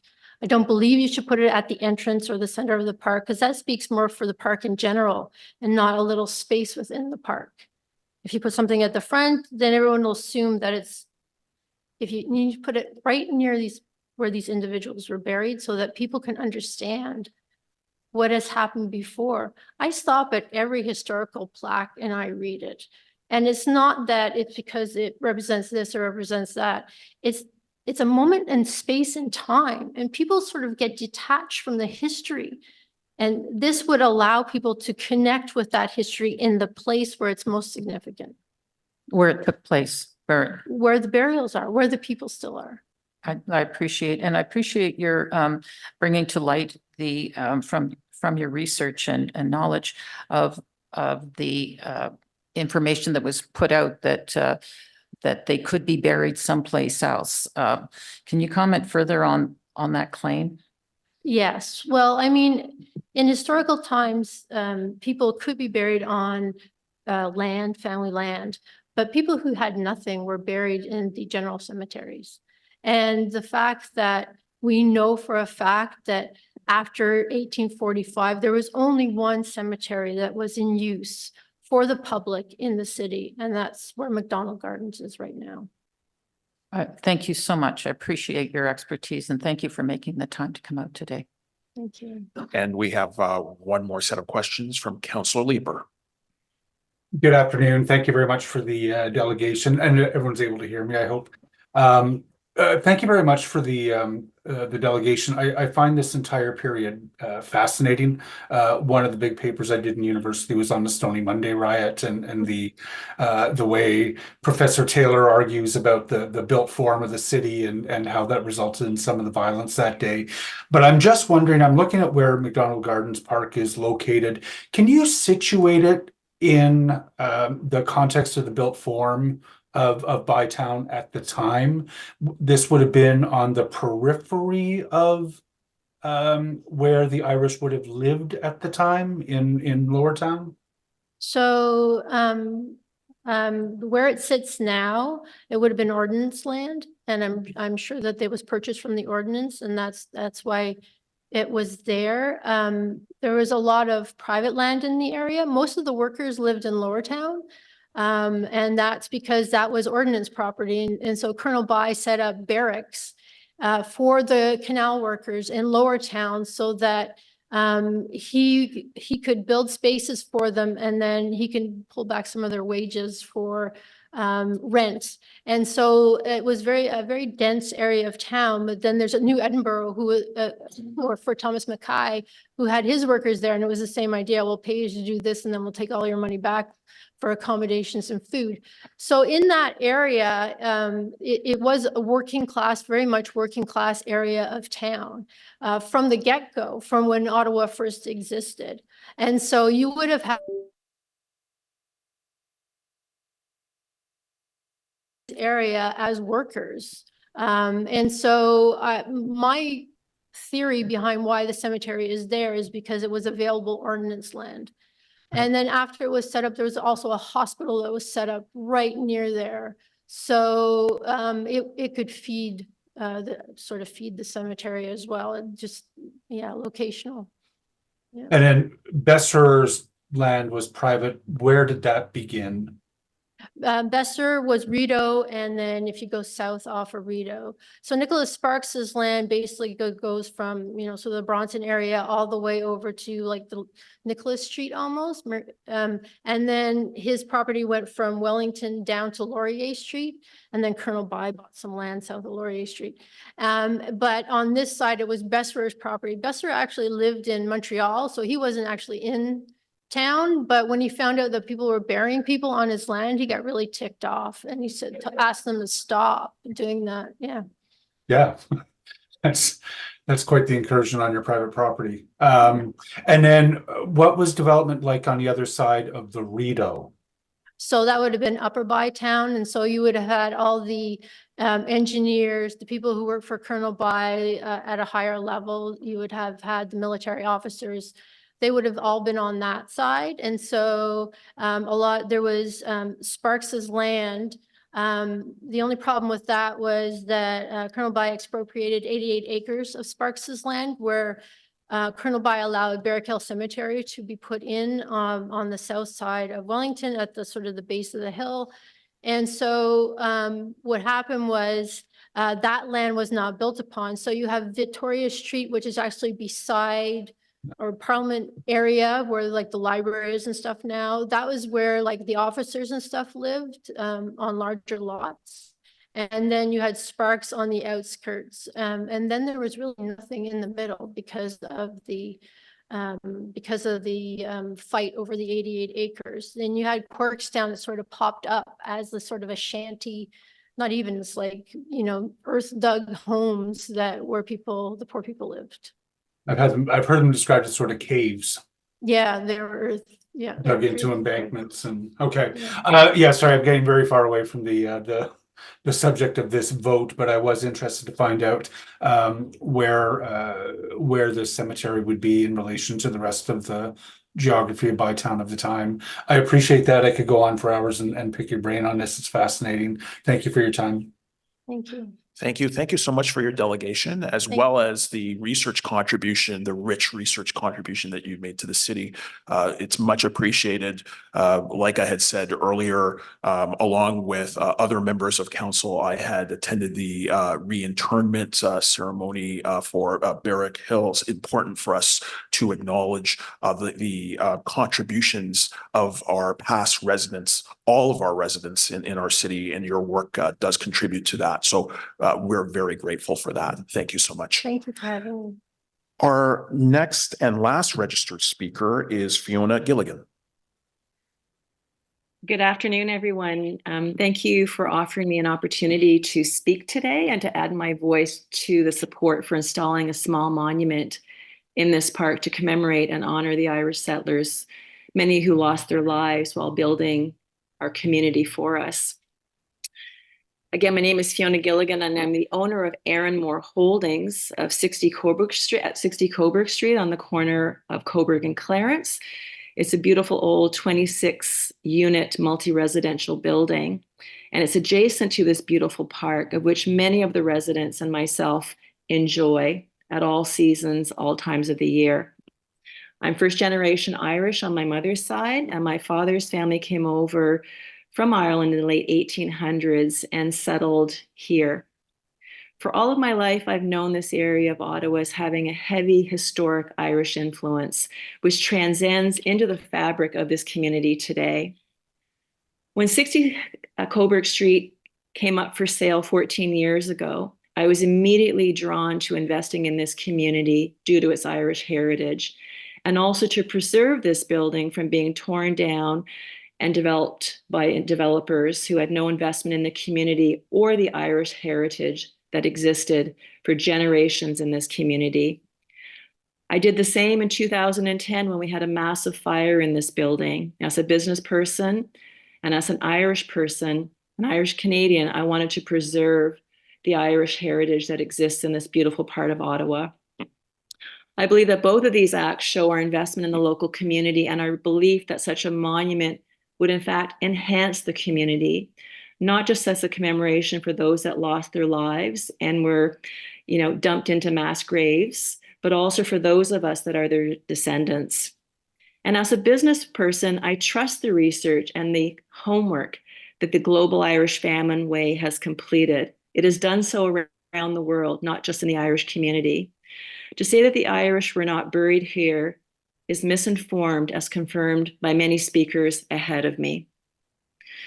The Global Irish Famine Way, the Ottawa Committee is asking that a small monument be placed in the park. As a property owner, we in no way feel that a small monument poses any challenges to the integrity of the park, and in fact may enhance the park given the extensive Irish heritage in this community for many of its descendants today. We aren't asking for much given the enormous contributions that the Irish settlers made to the Ottawa area and in particular Lower Town. We're just asking for a small, respectful monument. This monument will serve to honor the Irish before us and all of us who are their descendants. Thank you for allowing me to speak. Thank you so much for your delegation. I do not see any questions, so thank you so much. At this point, I do know that we have an amending motion that will be before us, and I believe it will be introduced by Councillor Leeper. Thank you. If it's okay with you, I'll just ask that Councillor Kavanagh read that in. It is Absolutely. on. Okay, thank you. Thank you, Chair. Thank you, Councillor Leeper. It's very simple. It's just under the be it resolved that Ottawa will participate in the Bronze Shoe project by facilitating the erection of an Irish famine grave monument within McDonald Gardens Park. We'll remove the words or other location. And we can still say as deemed appropriate as a restoration of the memory of those victims of the Great Irish Famine whose remains lie in Ottawa, and as a space to contemplate humanity's capacity for compassion and resilience. So that's it. It's a simple removal of those three words. Thank you so much, Councillor Kavanagh. Now on to questions to staff and comments. Vice Chair Plant. Thank you so much, Chair. I just have two simple questions. So it was sort of highlighted from several speakers that the normal heritage process had not been followed. Do we know why that process was not followed? Through you, Mr. Chair, I don't think it's fair to say that the normal heritage process has not been followed in this instance. I think this is a bit of an unusual application, let's say. Typically, and I think if committee and council approves this direction, staff will work with the proponent and with our colleagues in parks on the issuance of a heritage permit. So a permit will be issued for this under the Heritage Act if council directs us to do so. And through that process, we will be able to refine details such as the location within the park if the motion, the amending motion carries, as well as installation, maintenance, and those other items. So typically, a project like this would not have come through the full committee with a report from staff. Given the scale of the proposal, it could have been dealt with through the authority delegated to staff in the delegation of authority bylaw. Great, thank you. I have one more question and then I have a question for parks. There was also mention that there's other sort of significant Irish areas, not just in Lower Town, but St. Bridget's, Brière, et cetera. Would you agree that there's other sort of significant Irish areas that this monument could be placed at? Through you, Mr. Chair, I would agree that there are other areas in the city that speak to Irish history. But based on the research today, I also would suggest that this is a reasonable location for such a monument. Great. And then my question for parks. So obviously the monument, which my understanding is 3 feet high, would go in the middle of a green space. And there is not a lot of green space in Lower Town. And as mentioned, this is used as a dog park. It's used as a soccer field. Would it be fair to say that there is less green space in the Lower Town area than there is, say, for example, in Bay Ward or other wards in the city? Thank you for the question. Chair, it is fair to say that the park land available per population in this ward is less than many other wards within the city. Thank you so much. Thank you. We have questions from Councillor Troster. Thank you very much. First, just a quick question to staff. So I understand that one objection hinges on the belief that other things in the park should be given priority. If the motion to permit this were approved today, would this in any way delay city or community projects in the park, in your opinion? Thank you, Mr. Chair. I think perhaps this is a good question for Mr. Wary from Parks, who's on the line. Thank you for the question, Chair. This would be considered in the context of everything that's going on regarding this park right now. We have a conservancy plan underway. Would this displace anything? It is too difficult to say right now, only in the sense that we are completing a process at this moment that would perhaps leave room for this or discover that there might be a conflict with this. In my opinion, given the size of this memorial, I'm certain, and the size of this park, I'm certain there is room available somewhere. Okay, thank you very much. So I'll just give some brief comments because we heard from a lot of people today. I support this motion. I think these dueling heritage claims are a little suspect. I think it's really offensive to engage in denialism about whether specific bodies were buried in the park. You know, when a community has come to us and said that this is a space that has great meaning to them, this is a very small monument. It is not a large item. And I also take exception to the idea that there was no consultation for this or that this was an inappropriate way for this item to come to committee. Policy gets made in lots of ways. Sometimes it's through a staff report. Sometimes it's through a motion coming from a councillor. We've been here for hours talking this through. This is getting a full public hearing. I think we all need to be reminded the only one who has a true claim over this land, this is all of our entire city's unceded Indigenous territory. And I think this argument over who owns the park and who gets to decide what to go there can be really tricky and problematic. I understand that the community association are very careful guardians, but you know, there are many processes for examining potential changes. And I think the one we did today was quite fulsome. So I am inclined to support this monument. I think it's a valuable use of park space. And at the end of the day, when a community comes to us, whether it's the LGBT community, the Indigenous community, or in this case, the Irish community, and says, this is where we think it will be the most meaningful based on our own history and our own beliefs.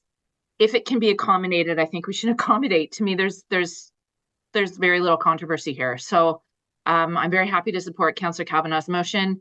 But I also do want to thank all the volunteers who are involved in preserving the park, because I do understand that when you are such a wonderful caretaker of a space, you feel a sense of ownership over it.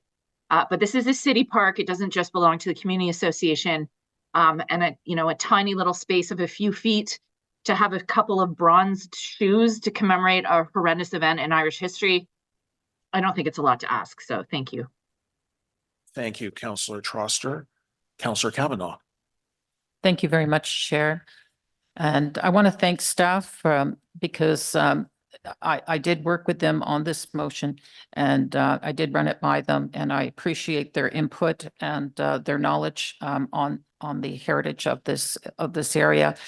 I just wanted to touch upon something you were talking about in terms of authority, because I have seen at other parks, for example, at Andrew Hayden Park, a rock just appeared with somebody's name on it, and it wasn't, there wasn't meetings about it. There wasn't anything. It was just something a previous local councillor had decided, and it came to fruition.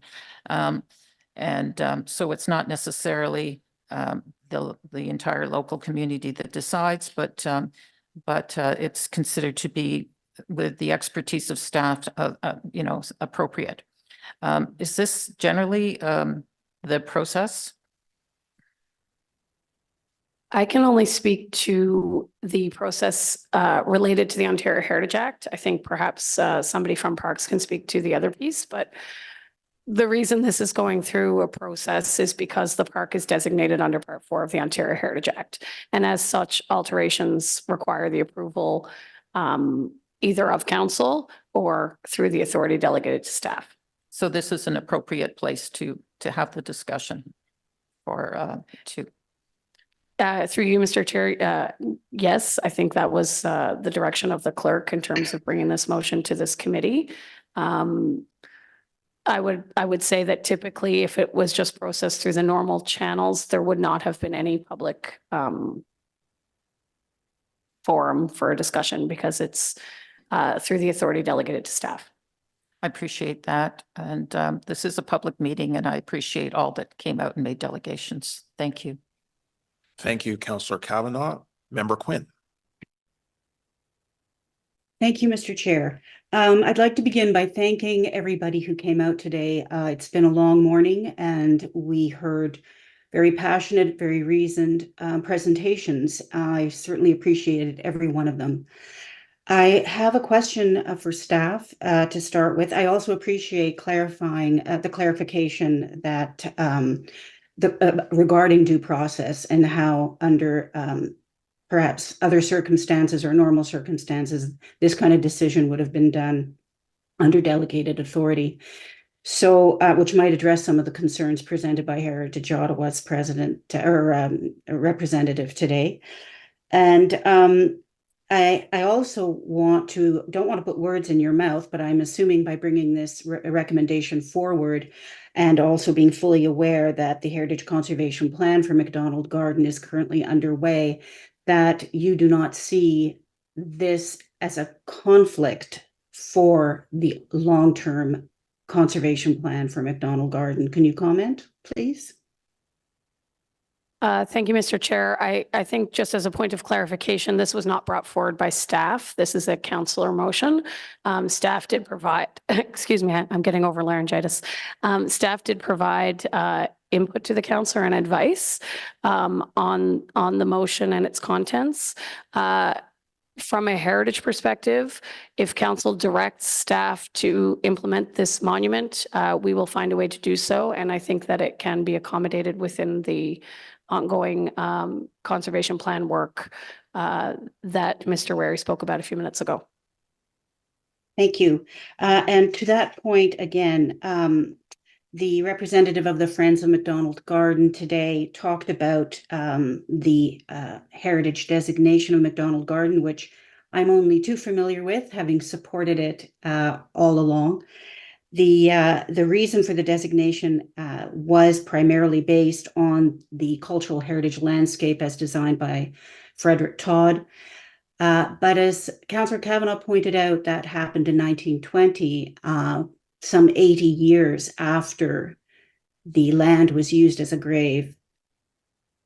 We must always remember that what came before a cultural heritage landscape in the 20th century, it exists, it doesn't, you cannot pretend that it isn't there. It is a significant part of the history and heritage of that site, in my view. So to suggest that because it doesn't fall within a cultural heritage landscape definition of the property doesn't mean it has no heritage value. I think we need to be careful about that. I also want to say a particular thanks to Janet Young, who came out. I think her opinion at the end of all of this today was extremely important, because I was somewhat concerned about what I thought to be a rather weak attempt on the part of one of the delegates to discredit the evidence brought forward by professional historians today, Dr. McGowan and Michael McBain, who have done extensive research. I was very pleased that that Ms. Young came out. So we do value you taking the time to come here. It makes a big difference. I think that I will also take this opportunity to share my comments. I am going to support the motion and as it is amended today. I do not see that this presents a conflict. I also think that we had a valid forum for public consultation. I think that Councillor Plante made every attempt today with every delegate to see if there was an opportunity for members of the Irish community to feel that this memorial could be placed elsewhere, and without an exception, everyone wanted to see it associated with the site of the remains of the men, women, and children on that site. And I have nothing but respect for that. And I also fully support the points that Councillor Troster was making about this, respecting our need to respect a site that is important to a community, whether they're Indigenous or Irish or otherwise. And this is also a place where people bring their families, they walk their dogs. Councillor Plante also suggested that the monument might be at risk of having dogs visiting it in inappropriate ways. Well, I think we also heard that dogs have run around Beechwood Cemetery, and we can only assume that similar things are happening. So that's the way it goes. But on the other hand, those dogs are also running all over the surface of ground that has people's bodies buried in it. So I do not see that as a problem. And I am myself a fifth generation, I'll come clean, fifth generation Irish Canadian. My great-great-grandfather came here in the late 19th century after the famine. But my family has a long history in Centertown and involved in this community in several ways. And so I'm very proud to be able to say that I can support this today. But I do also appreciate hearing from everybody in the community. So on that note, I will say yes to this recommendation. Thank you. Thank you so much, Member Quinn. Member Dote. Thank you, Chair. I have a question for the city staff. When the city is directed to prepare a report after this motion, will the details that were presented today by the delegates be a part of that report? Thank you for the question. If committee and council approve this motion, the next step will be for there to be an application under the Heritage Act. My colleagues in Parks Planning will facilitate that with the applicant, with the proponents. Once that application is made, it will undergo the normal review by staff. We will write an internal document, which is called an application summary. We will circulate it to the ward councillor, and then assuming that the delegated authority is not lifted, the permit would be issued. So there's not a full report that gets prepared. It's a more abbreviated version given the scope of the project in terms of the delegated authority. That being said, I think we've got some really fulsome historic research available to us as a result of the delegates today and the submissions. So we will definitely be including that work within the file and the review of the heritage permit process. Thank you. Yeah, I think the research that was presented today was also seemed very thorough, and I hope that we can make use of it in this. And I would just like to make a few comments. I would like to thank all the delegates for shedding light on the details of a very important story. Monuments are a great tangible reminder of our collective memory, and I completely support the commemoration of the significant historic narrative in Ottawa. And it was lovely to see the overwhelming presence from the community as well. So thank you all so much. Today morning, I walked in with a lot of questions, despite the detailed motion. And while all of them really were answered pretty early on in the meeting, I do wish to point out that this motion should have been supported with other documents, at least a preliminary project report or a statement of significance or something, essentially a starting off point for this discussion. Yeah, but I do support the proposed Irish famine grave monument. And after listening to the delegations, I'm also convinced of the location as well. We all deserve to remember our dead the way we want to. And I'd completely support this motion. Thank you. Thank you so much, Councillor Kavanaugh. Thank you, Chair. I was going to do a wrap up. Does Councillor Plante want to go first? You can go ahead. Okay, thank you. I want to thank all the delegates who came out today and spent time to show their passion for this, for and against. Totally understand. These shoes represent journeys and the struggles of Irish immigrants from many years ago. And it's a reminder of the hardships faced by anyone who is a refugee. And in this case, it was due to famine, and it was a journey to Canada. The location in this park is a fitting location for this memorial. It not only holds historic significance, as we've heard, related to the Irish immigration, but it's the site where many Irish immigrants are buried. This location memorializes and commemorates the lives of the Irish immigrants who suffered and perished during the famine in our city. Imagine coming over on a boat and then dying from a disease when you get here. It's a way to honor their memory and recognize the contribution to the city of Ottawa. This is about preserving history. And as we all know, if we don't preserve history, we will forget it.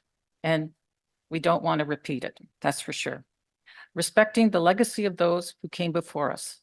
Placing a modest monument of a pair of child's size bronze shoes at the grave site is a respectable and dignified way to honor those who rest there, as well as their communities and family descendants who wish to pay their respects.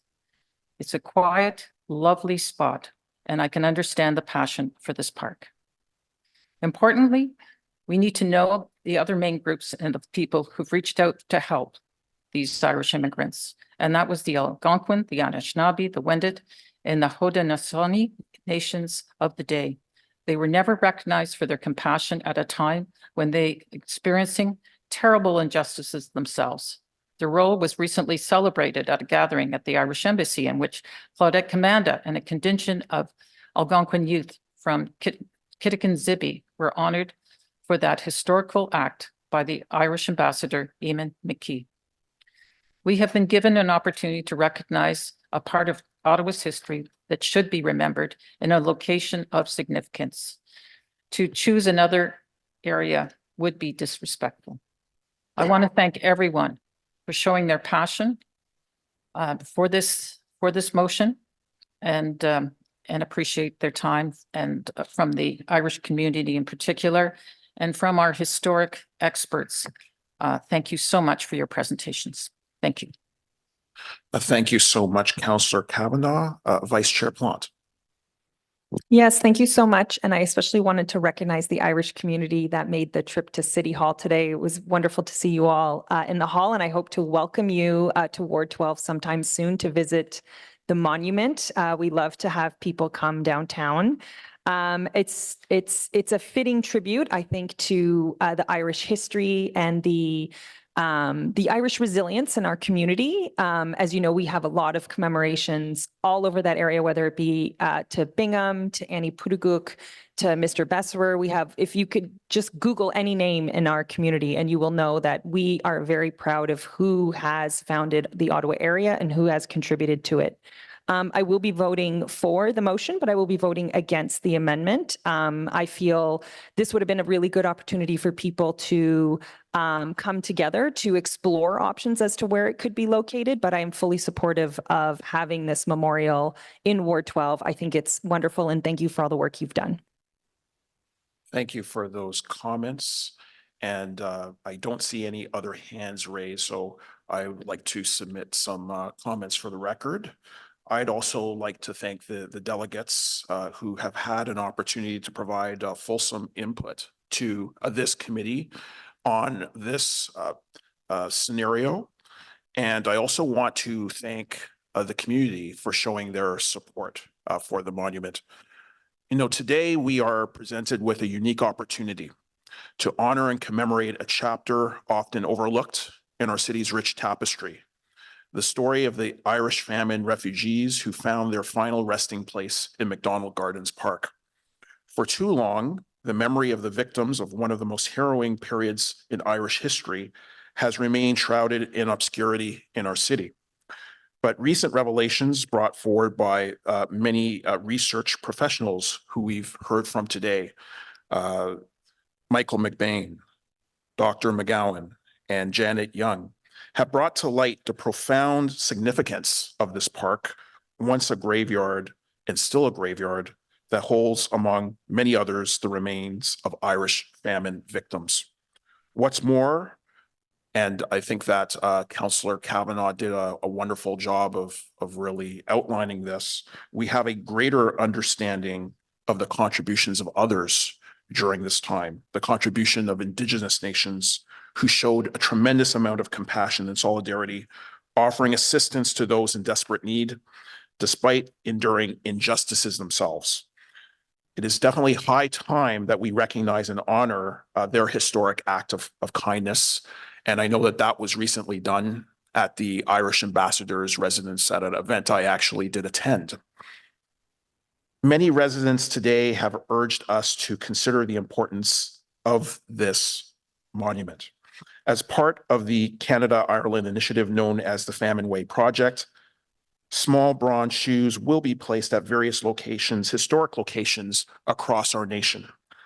Let us ensure that Ottawa, our nation's capital and our home city, joins this significant commemoration by choosing McDonald Gardens Park as one of these historic sites. This park already provides special heritage designation due to its architectural and landscape significance. It offers not only a beautiful space, but also an opportunity for reflection on Ottawa's diverse and ever-evolving history. By erecting a monument to the Irish famine immigrants in McDonald Gardens Park, we pay homage to the resilience and fortitude, to their resilience and fortitude, ensuring that their memory endures for generations to come. Together, and I mean this sincerely, we need to come together to stand in solidarity with the Irish diaspora across our city and beyond, as we honor the memory of those who ultimately called Ottawa home. Let us embrace this opportunity to shine a light on a chapter of our history that deserves to be remembered. Without a doubt, I will be supporting both the amended motion as well as the report itself. So, on the amendment, is that carried? Carried. With a dissent from Vice Chair Plante? And is the motion carried? Carried. Carried. Thank you so much.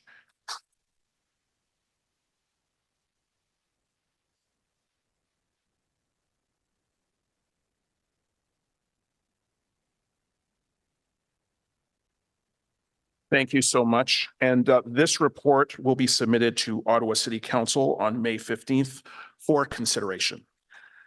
Our next item on the agenda is an application for demolition at 267 O'Connor Street, a property designated under Part 5 of the Ontario Heritage Act as a part of the Centretown Heritage Conservation District.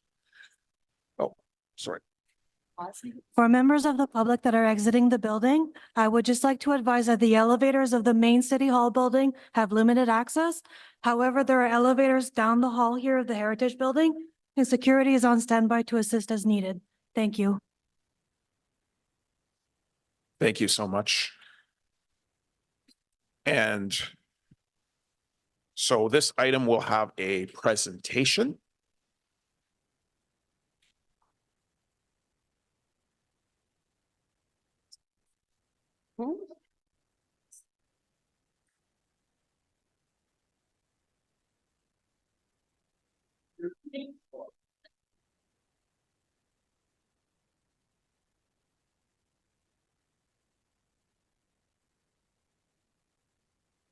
And we'll just wait a minute for the room to clear.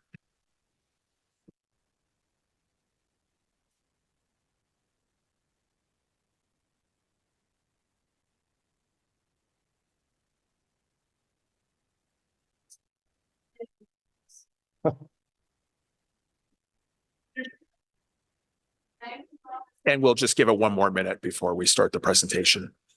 Thank you.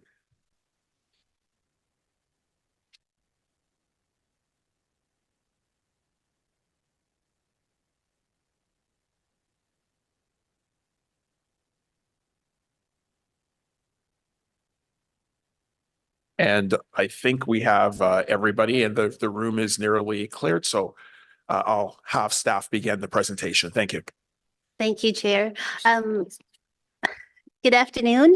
This is an application to demolish the property located at 267 O'Connor Street.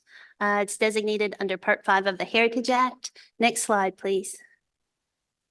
The property is located on the east side of O'Connor Street between McLaren and Gilmore Street in the Centretown neighborhood. Next slide. The building is designated under Part 5, as I mentioned, as part of Centretown HCD. It is a 6-story brick building on the northwest corner of the property. The rest of the property is a surface parking lot. It was constructed as a medical office in 1958, and it is a non-contributing building, non-contributing property rather, within the Centretown HCD. Next slide. The proposal is to demolish the existing building and temporarily green the property through the construction of a privately owned public space, which is known as a POPS. The POPS will be a landscaped area with grass, a pathway, and benches located at the northwest corner of the site. The city has received an official plan amendment and zoning bylaw amendment for a proposed landmark building on the site. That is not in front of the committee today.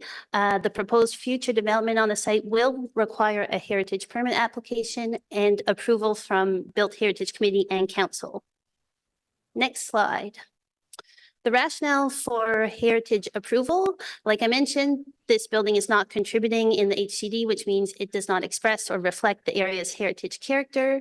So the demolition will not impact the cultural heritage value of Centretown. The proposal meets the policies in the Centretown and Minto Park HCD plan, and the POPS will improve the condition of the property as it is a temporary measure in advance of a development. So thank you. Staff are recommending approval of the demolition with some conditions. The applicant construct the POPs in accordance with the following key principles. The POP should be designed in accordance with the submitted site plan. The applicant will enter into a development agreement with the city by October 31st, 2024. The POPs will be constructed by May 31st, 2025. And if a building permit has not been issued by April 1st, 2027, the applicant will increase the POPs, the size of a POPs to a minimum of 50% coverage of the footprint of the existing building. Next slide. And then the final recommendations are to delegate the authority to the GM of Planning, Development, and Building Services for the development agreement, to delegate the authority for minor design changes to the PM of Heritage Planning, and to approve the heritage permit with a 3-year expiry date. And that is it. Thank you. Thank you so much. We did receive correspondence from 3 parties, including Heritage Ottawa, and we do have speakers that are registered firstly from the applicant team. So I think that Kyle Kaza and Derek Howe are on the call, and they have 5 minutes.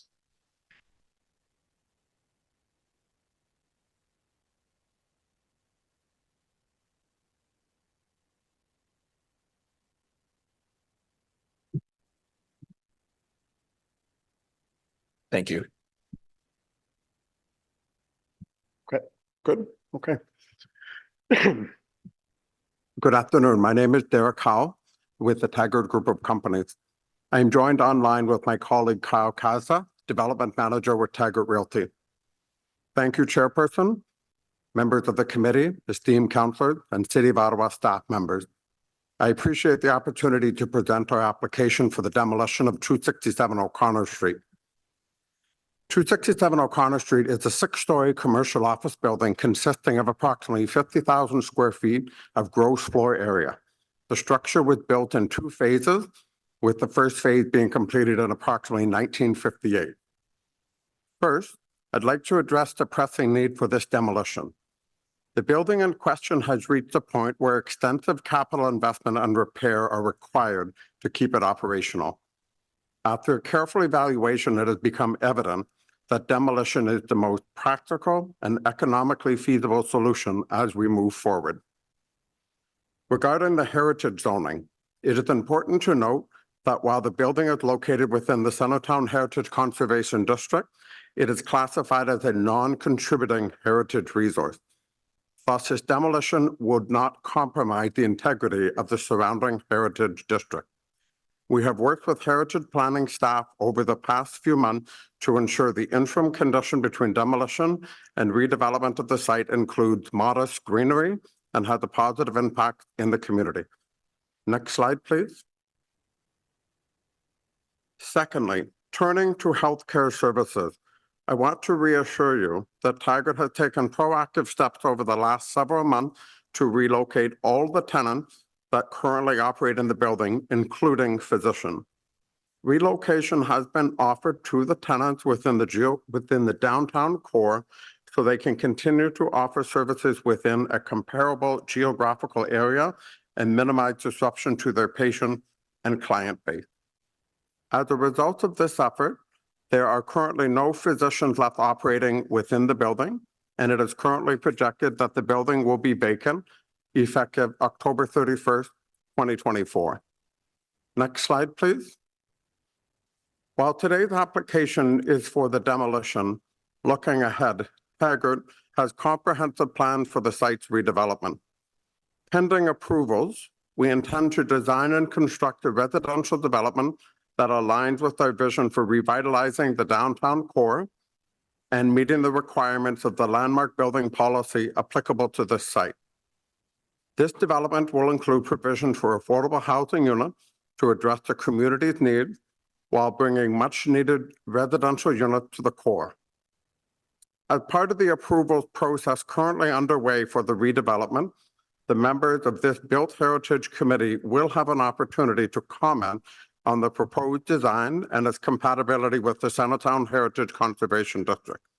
We have already engaged in a series of consultation with City of Ottawa Heritage staff and are currently slated to present this coming Friday, May 17th, 2024 to the Special Design Review Panel. Next slide, please. Referencing the Downtown Revitalization Task Force report entitled Envisioning a Great Downtown, several key themes emerged. Number 1, downtown needs to change from a neighborhood largely designed around cars and commuters to a place that is people-centric with mixed-use building, increasing residential building, around-the-clock amenities, public assets, and great public spaces. Number 2, the revitalization of downtown is dependent on people living here, living downtown. It needs to focus on attracting more residents, especially families, and consider a changing demographic. The federal government has committed to attracting over 500,000 new immigrants annually, which is an opportunity for Ottawa to become a destination of choice for many. Next slide, please. The approval of this demolition application is the first step in our journey to designing and constructing a mixed-use residential development with hundreds of high-quality units that will be a contributor to the revitalization of downtown Ottawa. We appreciate your consideration of this application and will be happy to answer any questions you may have at this time. Thank you. Thank you so much for your delegation. And I do see that Councillor Troster's hand is raised. Yes, thank you so much for being here. First of all, I just want to say I really appreciate that you were able to relocate medical tenants elsewhere in Centertown, because between this and another building on Kent Street, we are losing a lot of doctors, medical imaging services. This is what I hear about, particularly from seniors. So thank you for that. Have you put any thought into in the podium in the new building having the potential for medical services when you're in the future redevelopment? Thank you very much for the question, Councillor Trotter. So as part of our proposal going forward as part of the new redevelopment, we have put forward the concept of a community use / institutional use of approximately 3,000 to 4,000 square feet. 3,000 to 4,000 square feet. That's something that's required underneath the landmark building policy. So it would be our intent, speaking to the Councillor Troster as well as the members of committee, that we would like to engage with relevant stakeholders of Centertown, but that is certainly something that we'll be open to exploring. Absolutely. It will take several years before we have a structure ready to go, but we're certainly open to exploring that idea. That's great. And I just wanted to clarify that this demolition will not result in any increase in parking, temporary or permanent, because you're replacing the footprint of the building with an outdoor temporary space, correct? Yeah, I can answer that. Thank you. The demolition of the building will not result in any increased parking on the current footprint. I will say that there is one garbage bin on the site currently, which may be removed, which may result in a net increase of 1 to 2 spaces. But the application put forward has us committing to hoarding off the footprint of the building so we don't increase the number of parking on this overall site. Okay, just one more question. Thank you for your transparency. Are you planning to do any sort of, I know it's for temporary space, but are you planning to do any sort of consultation on what that privately operated public space might look like after the demolition? I hadn't thought of that. I'm happy to. We put forward at the request of city staff a proposed concept plan. Okay. But if that is something that's so desired, we'd be happy to engage with relevant stakeholders, including your office and the Centertown Community Association. If there are specific features, we put forward a concept that we thought was a modest concept to start with. But absolutely, I'm happy to meet with relevant people. Kyle and I can happily do that and talk with people about that.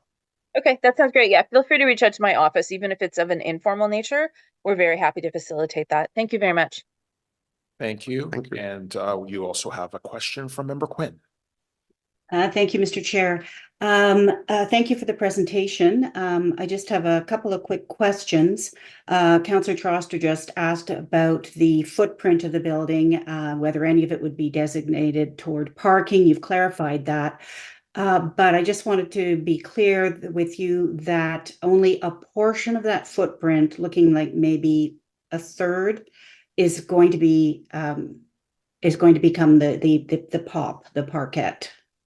Is that correct? That's correct. Only a portion of the footprint. So what we elected to discuss with the city, Ms. Quinn, is we wanted to put forward, given the fact that we are intending to redevelop the site in a few years' time, a cost-effective measure in terms of an interim solution. So we put forward approximately 40 feet on each street, O'Connor and Gilmore, for the park, sort of a triangular shape at that corner. I think you mean McLaren. McLaren, sorry. Thank you. And I understand that if construction hasn't begun by 2027, you are going to have to make extend that parkette to 50% of the footprint. That is correct. So in the meantime, if that 2/3 for now portion of the footprint is not going to be used for parking, what do you have planned for that surface if it's also not going to be a parkette? Could you repeat the question? What do I have planned for the other portion of the footprint? Yeah, in terms of surface material, is it going to be asphalt, some sort of more environmentally friendly permeable product? What's planned for that? I can answer it. It'll likely be a combination, I would suggest to you, of native soil coupled with granular material just spread out over the site. So we don't have any interest, Ms. Quinn, in terms of paving over the footprint of the building. There would be no point, since ultimately it would be ripped up as part of a redevelopment. So I think it would just be a combination of local native fill coupled with perhaps a granular overlay. Right. And then some kind of a maintenance plan will be put in place, because this is not going to be the city's responsibility to maintain. And we all know as gardeners just how much weeds love to get into that stuff. So how is there a plan for a maintenance plan? It'll be our responsibility to take care of this interim space for that interim period of time. And we're not anticipating the city to be responsible for any localized planting, maintenance, watering, etc. Okay, excellent. And then, of course, just to clarify the number of trees that were going to be lost along with the building demolition, some mature trees. Yeah, so we've done a little bit of research on this since we've been escalated to come here to the committee. So currently along the north elevation of the property line, there are currently 6 Manitoba maples. I know the report says that there are 8 Manitoba maples, but 2 of them have sort of double stems out of the base. As part of the demolition process currently, our intent is to leave those trees remaining. Currently, we believe that they're planted between the north elevation of the foundation wall and the city right-of-way. So we're going to be trying to work very carefully in terms of commencing the demolition and pulling the building in a southward direction into the parking lot, and then try to do some localized demolition at that foundation wall. But ultimately, as part of a master redevelopment, those trees will have to be removed, and we'll make amends at a later date with respect to the landscape plans as part of the site plan.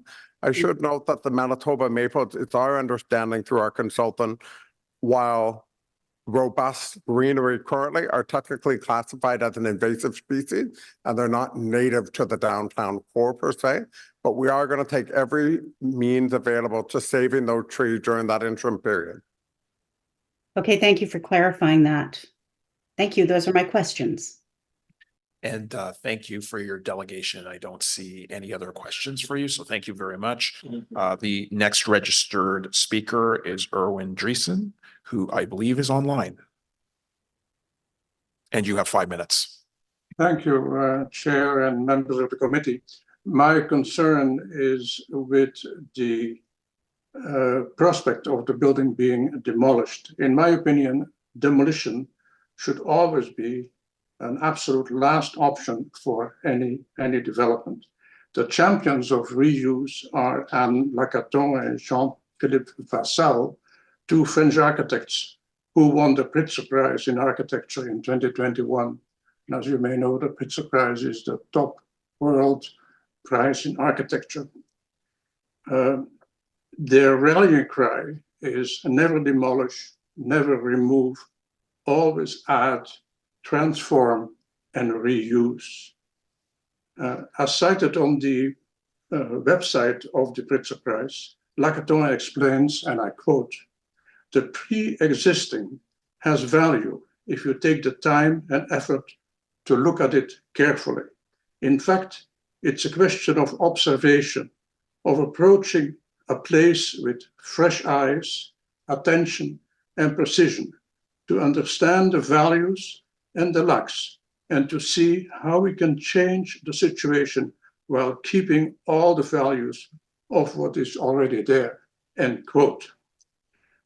I looked at their various projects, and if you go to the next slide, you see one of them, the Tour Bois-le-Prêtre in Paris, and on the next slide, Grand Parc in Bordeaux.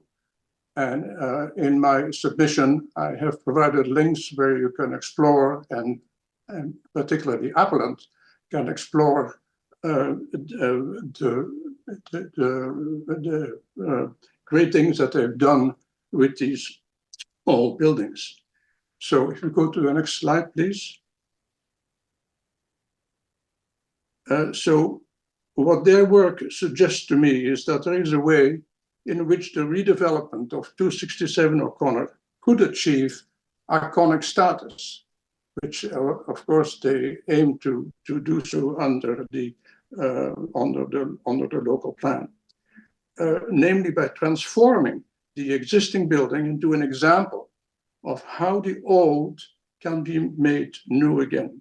It would set an example in Ottawa of what can be achieved without sending many tons of material to a landfill, while meeting high standards of energy efficiency and saving millions of dollars in construction costs, and including providing affordable housing. So I thank you for your attention. Thank you so much for your delegation. I don't see any raised hands. So once again, thank you. And the last registered speaker on this item is David Fleming.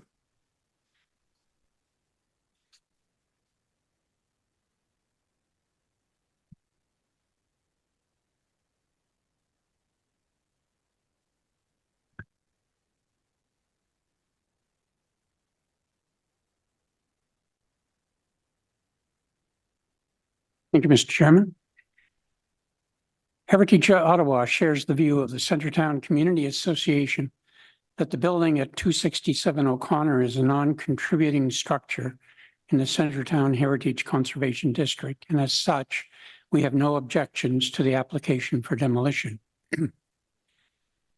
Given the history of development proposals by the current building owner over the last several years, however, Heritage Ottawa does have some concerns regarding the owner's intention to propose a landmark building for this site and request approval for a 27 to 30-story structure, far in excess of the nine-story limit currently allowed it under existing zoning provisions.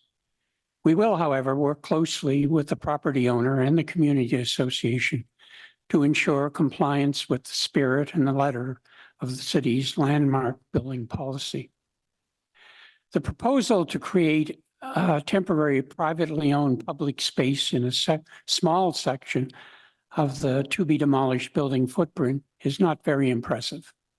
Judging from the site plan included in the documentation, the so-called public space will be very modest in size. Surely the area left when the existing building is demolished could be treated in a more aesthetically pleasing way with provision for public access rather than just a patch of gravel. For example, the applicant could landscape more of the site occupied by the building to be demolished. Shade trees and planters can then be repurposed when and if the development goes forward, should this be required. This is important considering that the area will be in this condition for a minimum of 3 years. Thank you. Thank you so much for your delegation. I do see that Councillor Trosser has just raised her hand. Oh, hi. I just wanted to thank you very much for coming. I don't know if you heard my previous question to the applicant, but it certainly is my office's intention to reach out and to try to improve that public space as much as possible. And if you have any suggestions, we will be reaching out to local stakeholders and hopefully we can make that a useful public space in the interim. But I do appreciate your comments. Thank you very much. Thank you, Councillor. Appreciate that input. There are no other registered speakers, so thank you. So now we move to questions for staff. Member Quinn. Thank you, Chair. My question for staff is picks up on the point that the delegate, Mr. Dreon, made, which was whether or not there was ever any consideration when working with Taggart Realty to incorporate or adaptively reuse the existing structure into the new planned development. Thank you, Chair. Thank you, Member Quinn.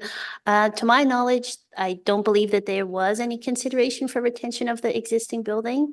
As I mentioned, it's a non-contributing building in the HCD, so there's no policies or guidelines that require its retention. Then the HCD plan for Centertown and Minto Park does have policies related to encourage salvage of historic material. So we did review those policies, but in this case, it's not a historic building. There's not historic material that we'd be looking to have a salvage plan conducted for. So I don't believe it was explored. Okay, and I'm going to assume that the new development will have one of the selling features will be the positive ecology around the new development, which we're seeing more and more. Through you, Chair. Yep. Yes, Member Quinn, as part of the landmark proposal, the development has to deliver significant public space, exemplary architecture and design, and sustainability in a manner that complements and enhances its surroundings. So certainly that's something that myself and my colleagues in development review will be looking for. Thank you. I hope that when the developer brings forward all of those kind of positive statistics around the sustainability of the new development, that the environmental cost of demolishing the existing building and hauling it off to landfill will be subtracted from the positives that the developer will be bringing forward in those terms.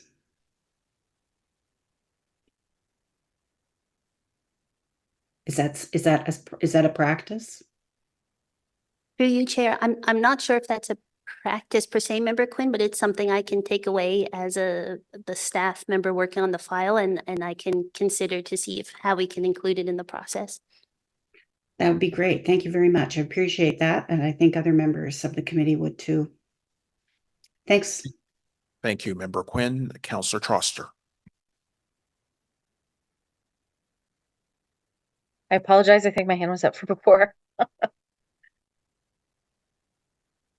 Okay. So I don't see any other hands raised for questions of staff. Is this report carried? Carried. Thank you so much. So this report will be submitted to Ottawa City Council on May 15th for consideration. That concludes the substantive items under consideration. The next items are in camera, and we have none. Notices of motion. Do we have any notices of motion? Seeing none, are there any inquiries? And I see no hands. Is there any other business? Seeing none, on adjournment. We're adjourned. The next meeting of the Built Heritage Committee will be June 11th, 2024. Thank you so much, everybody. Thank you, Mr. Chair, and thank you, friends and colleagues. Thank you.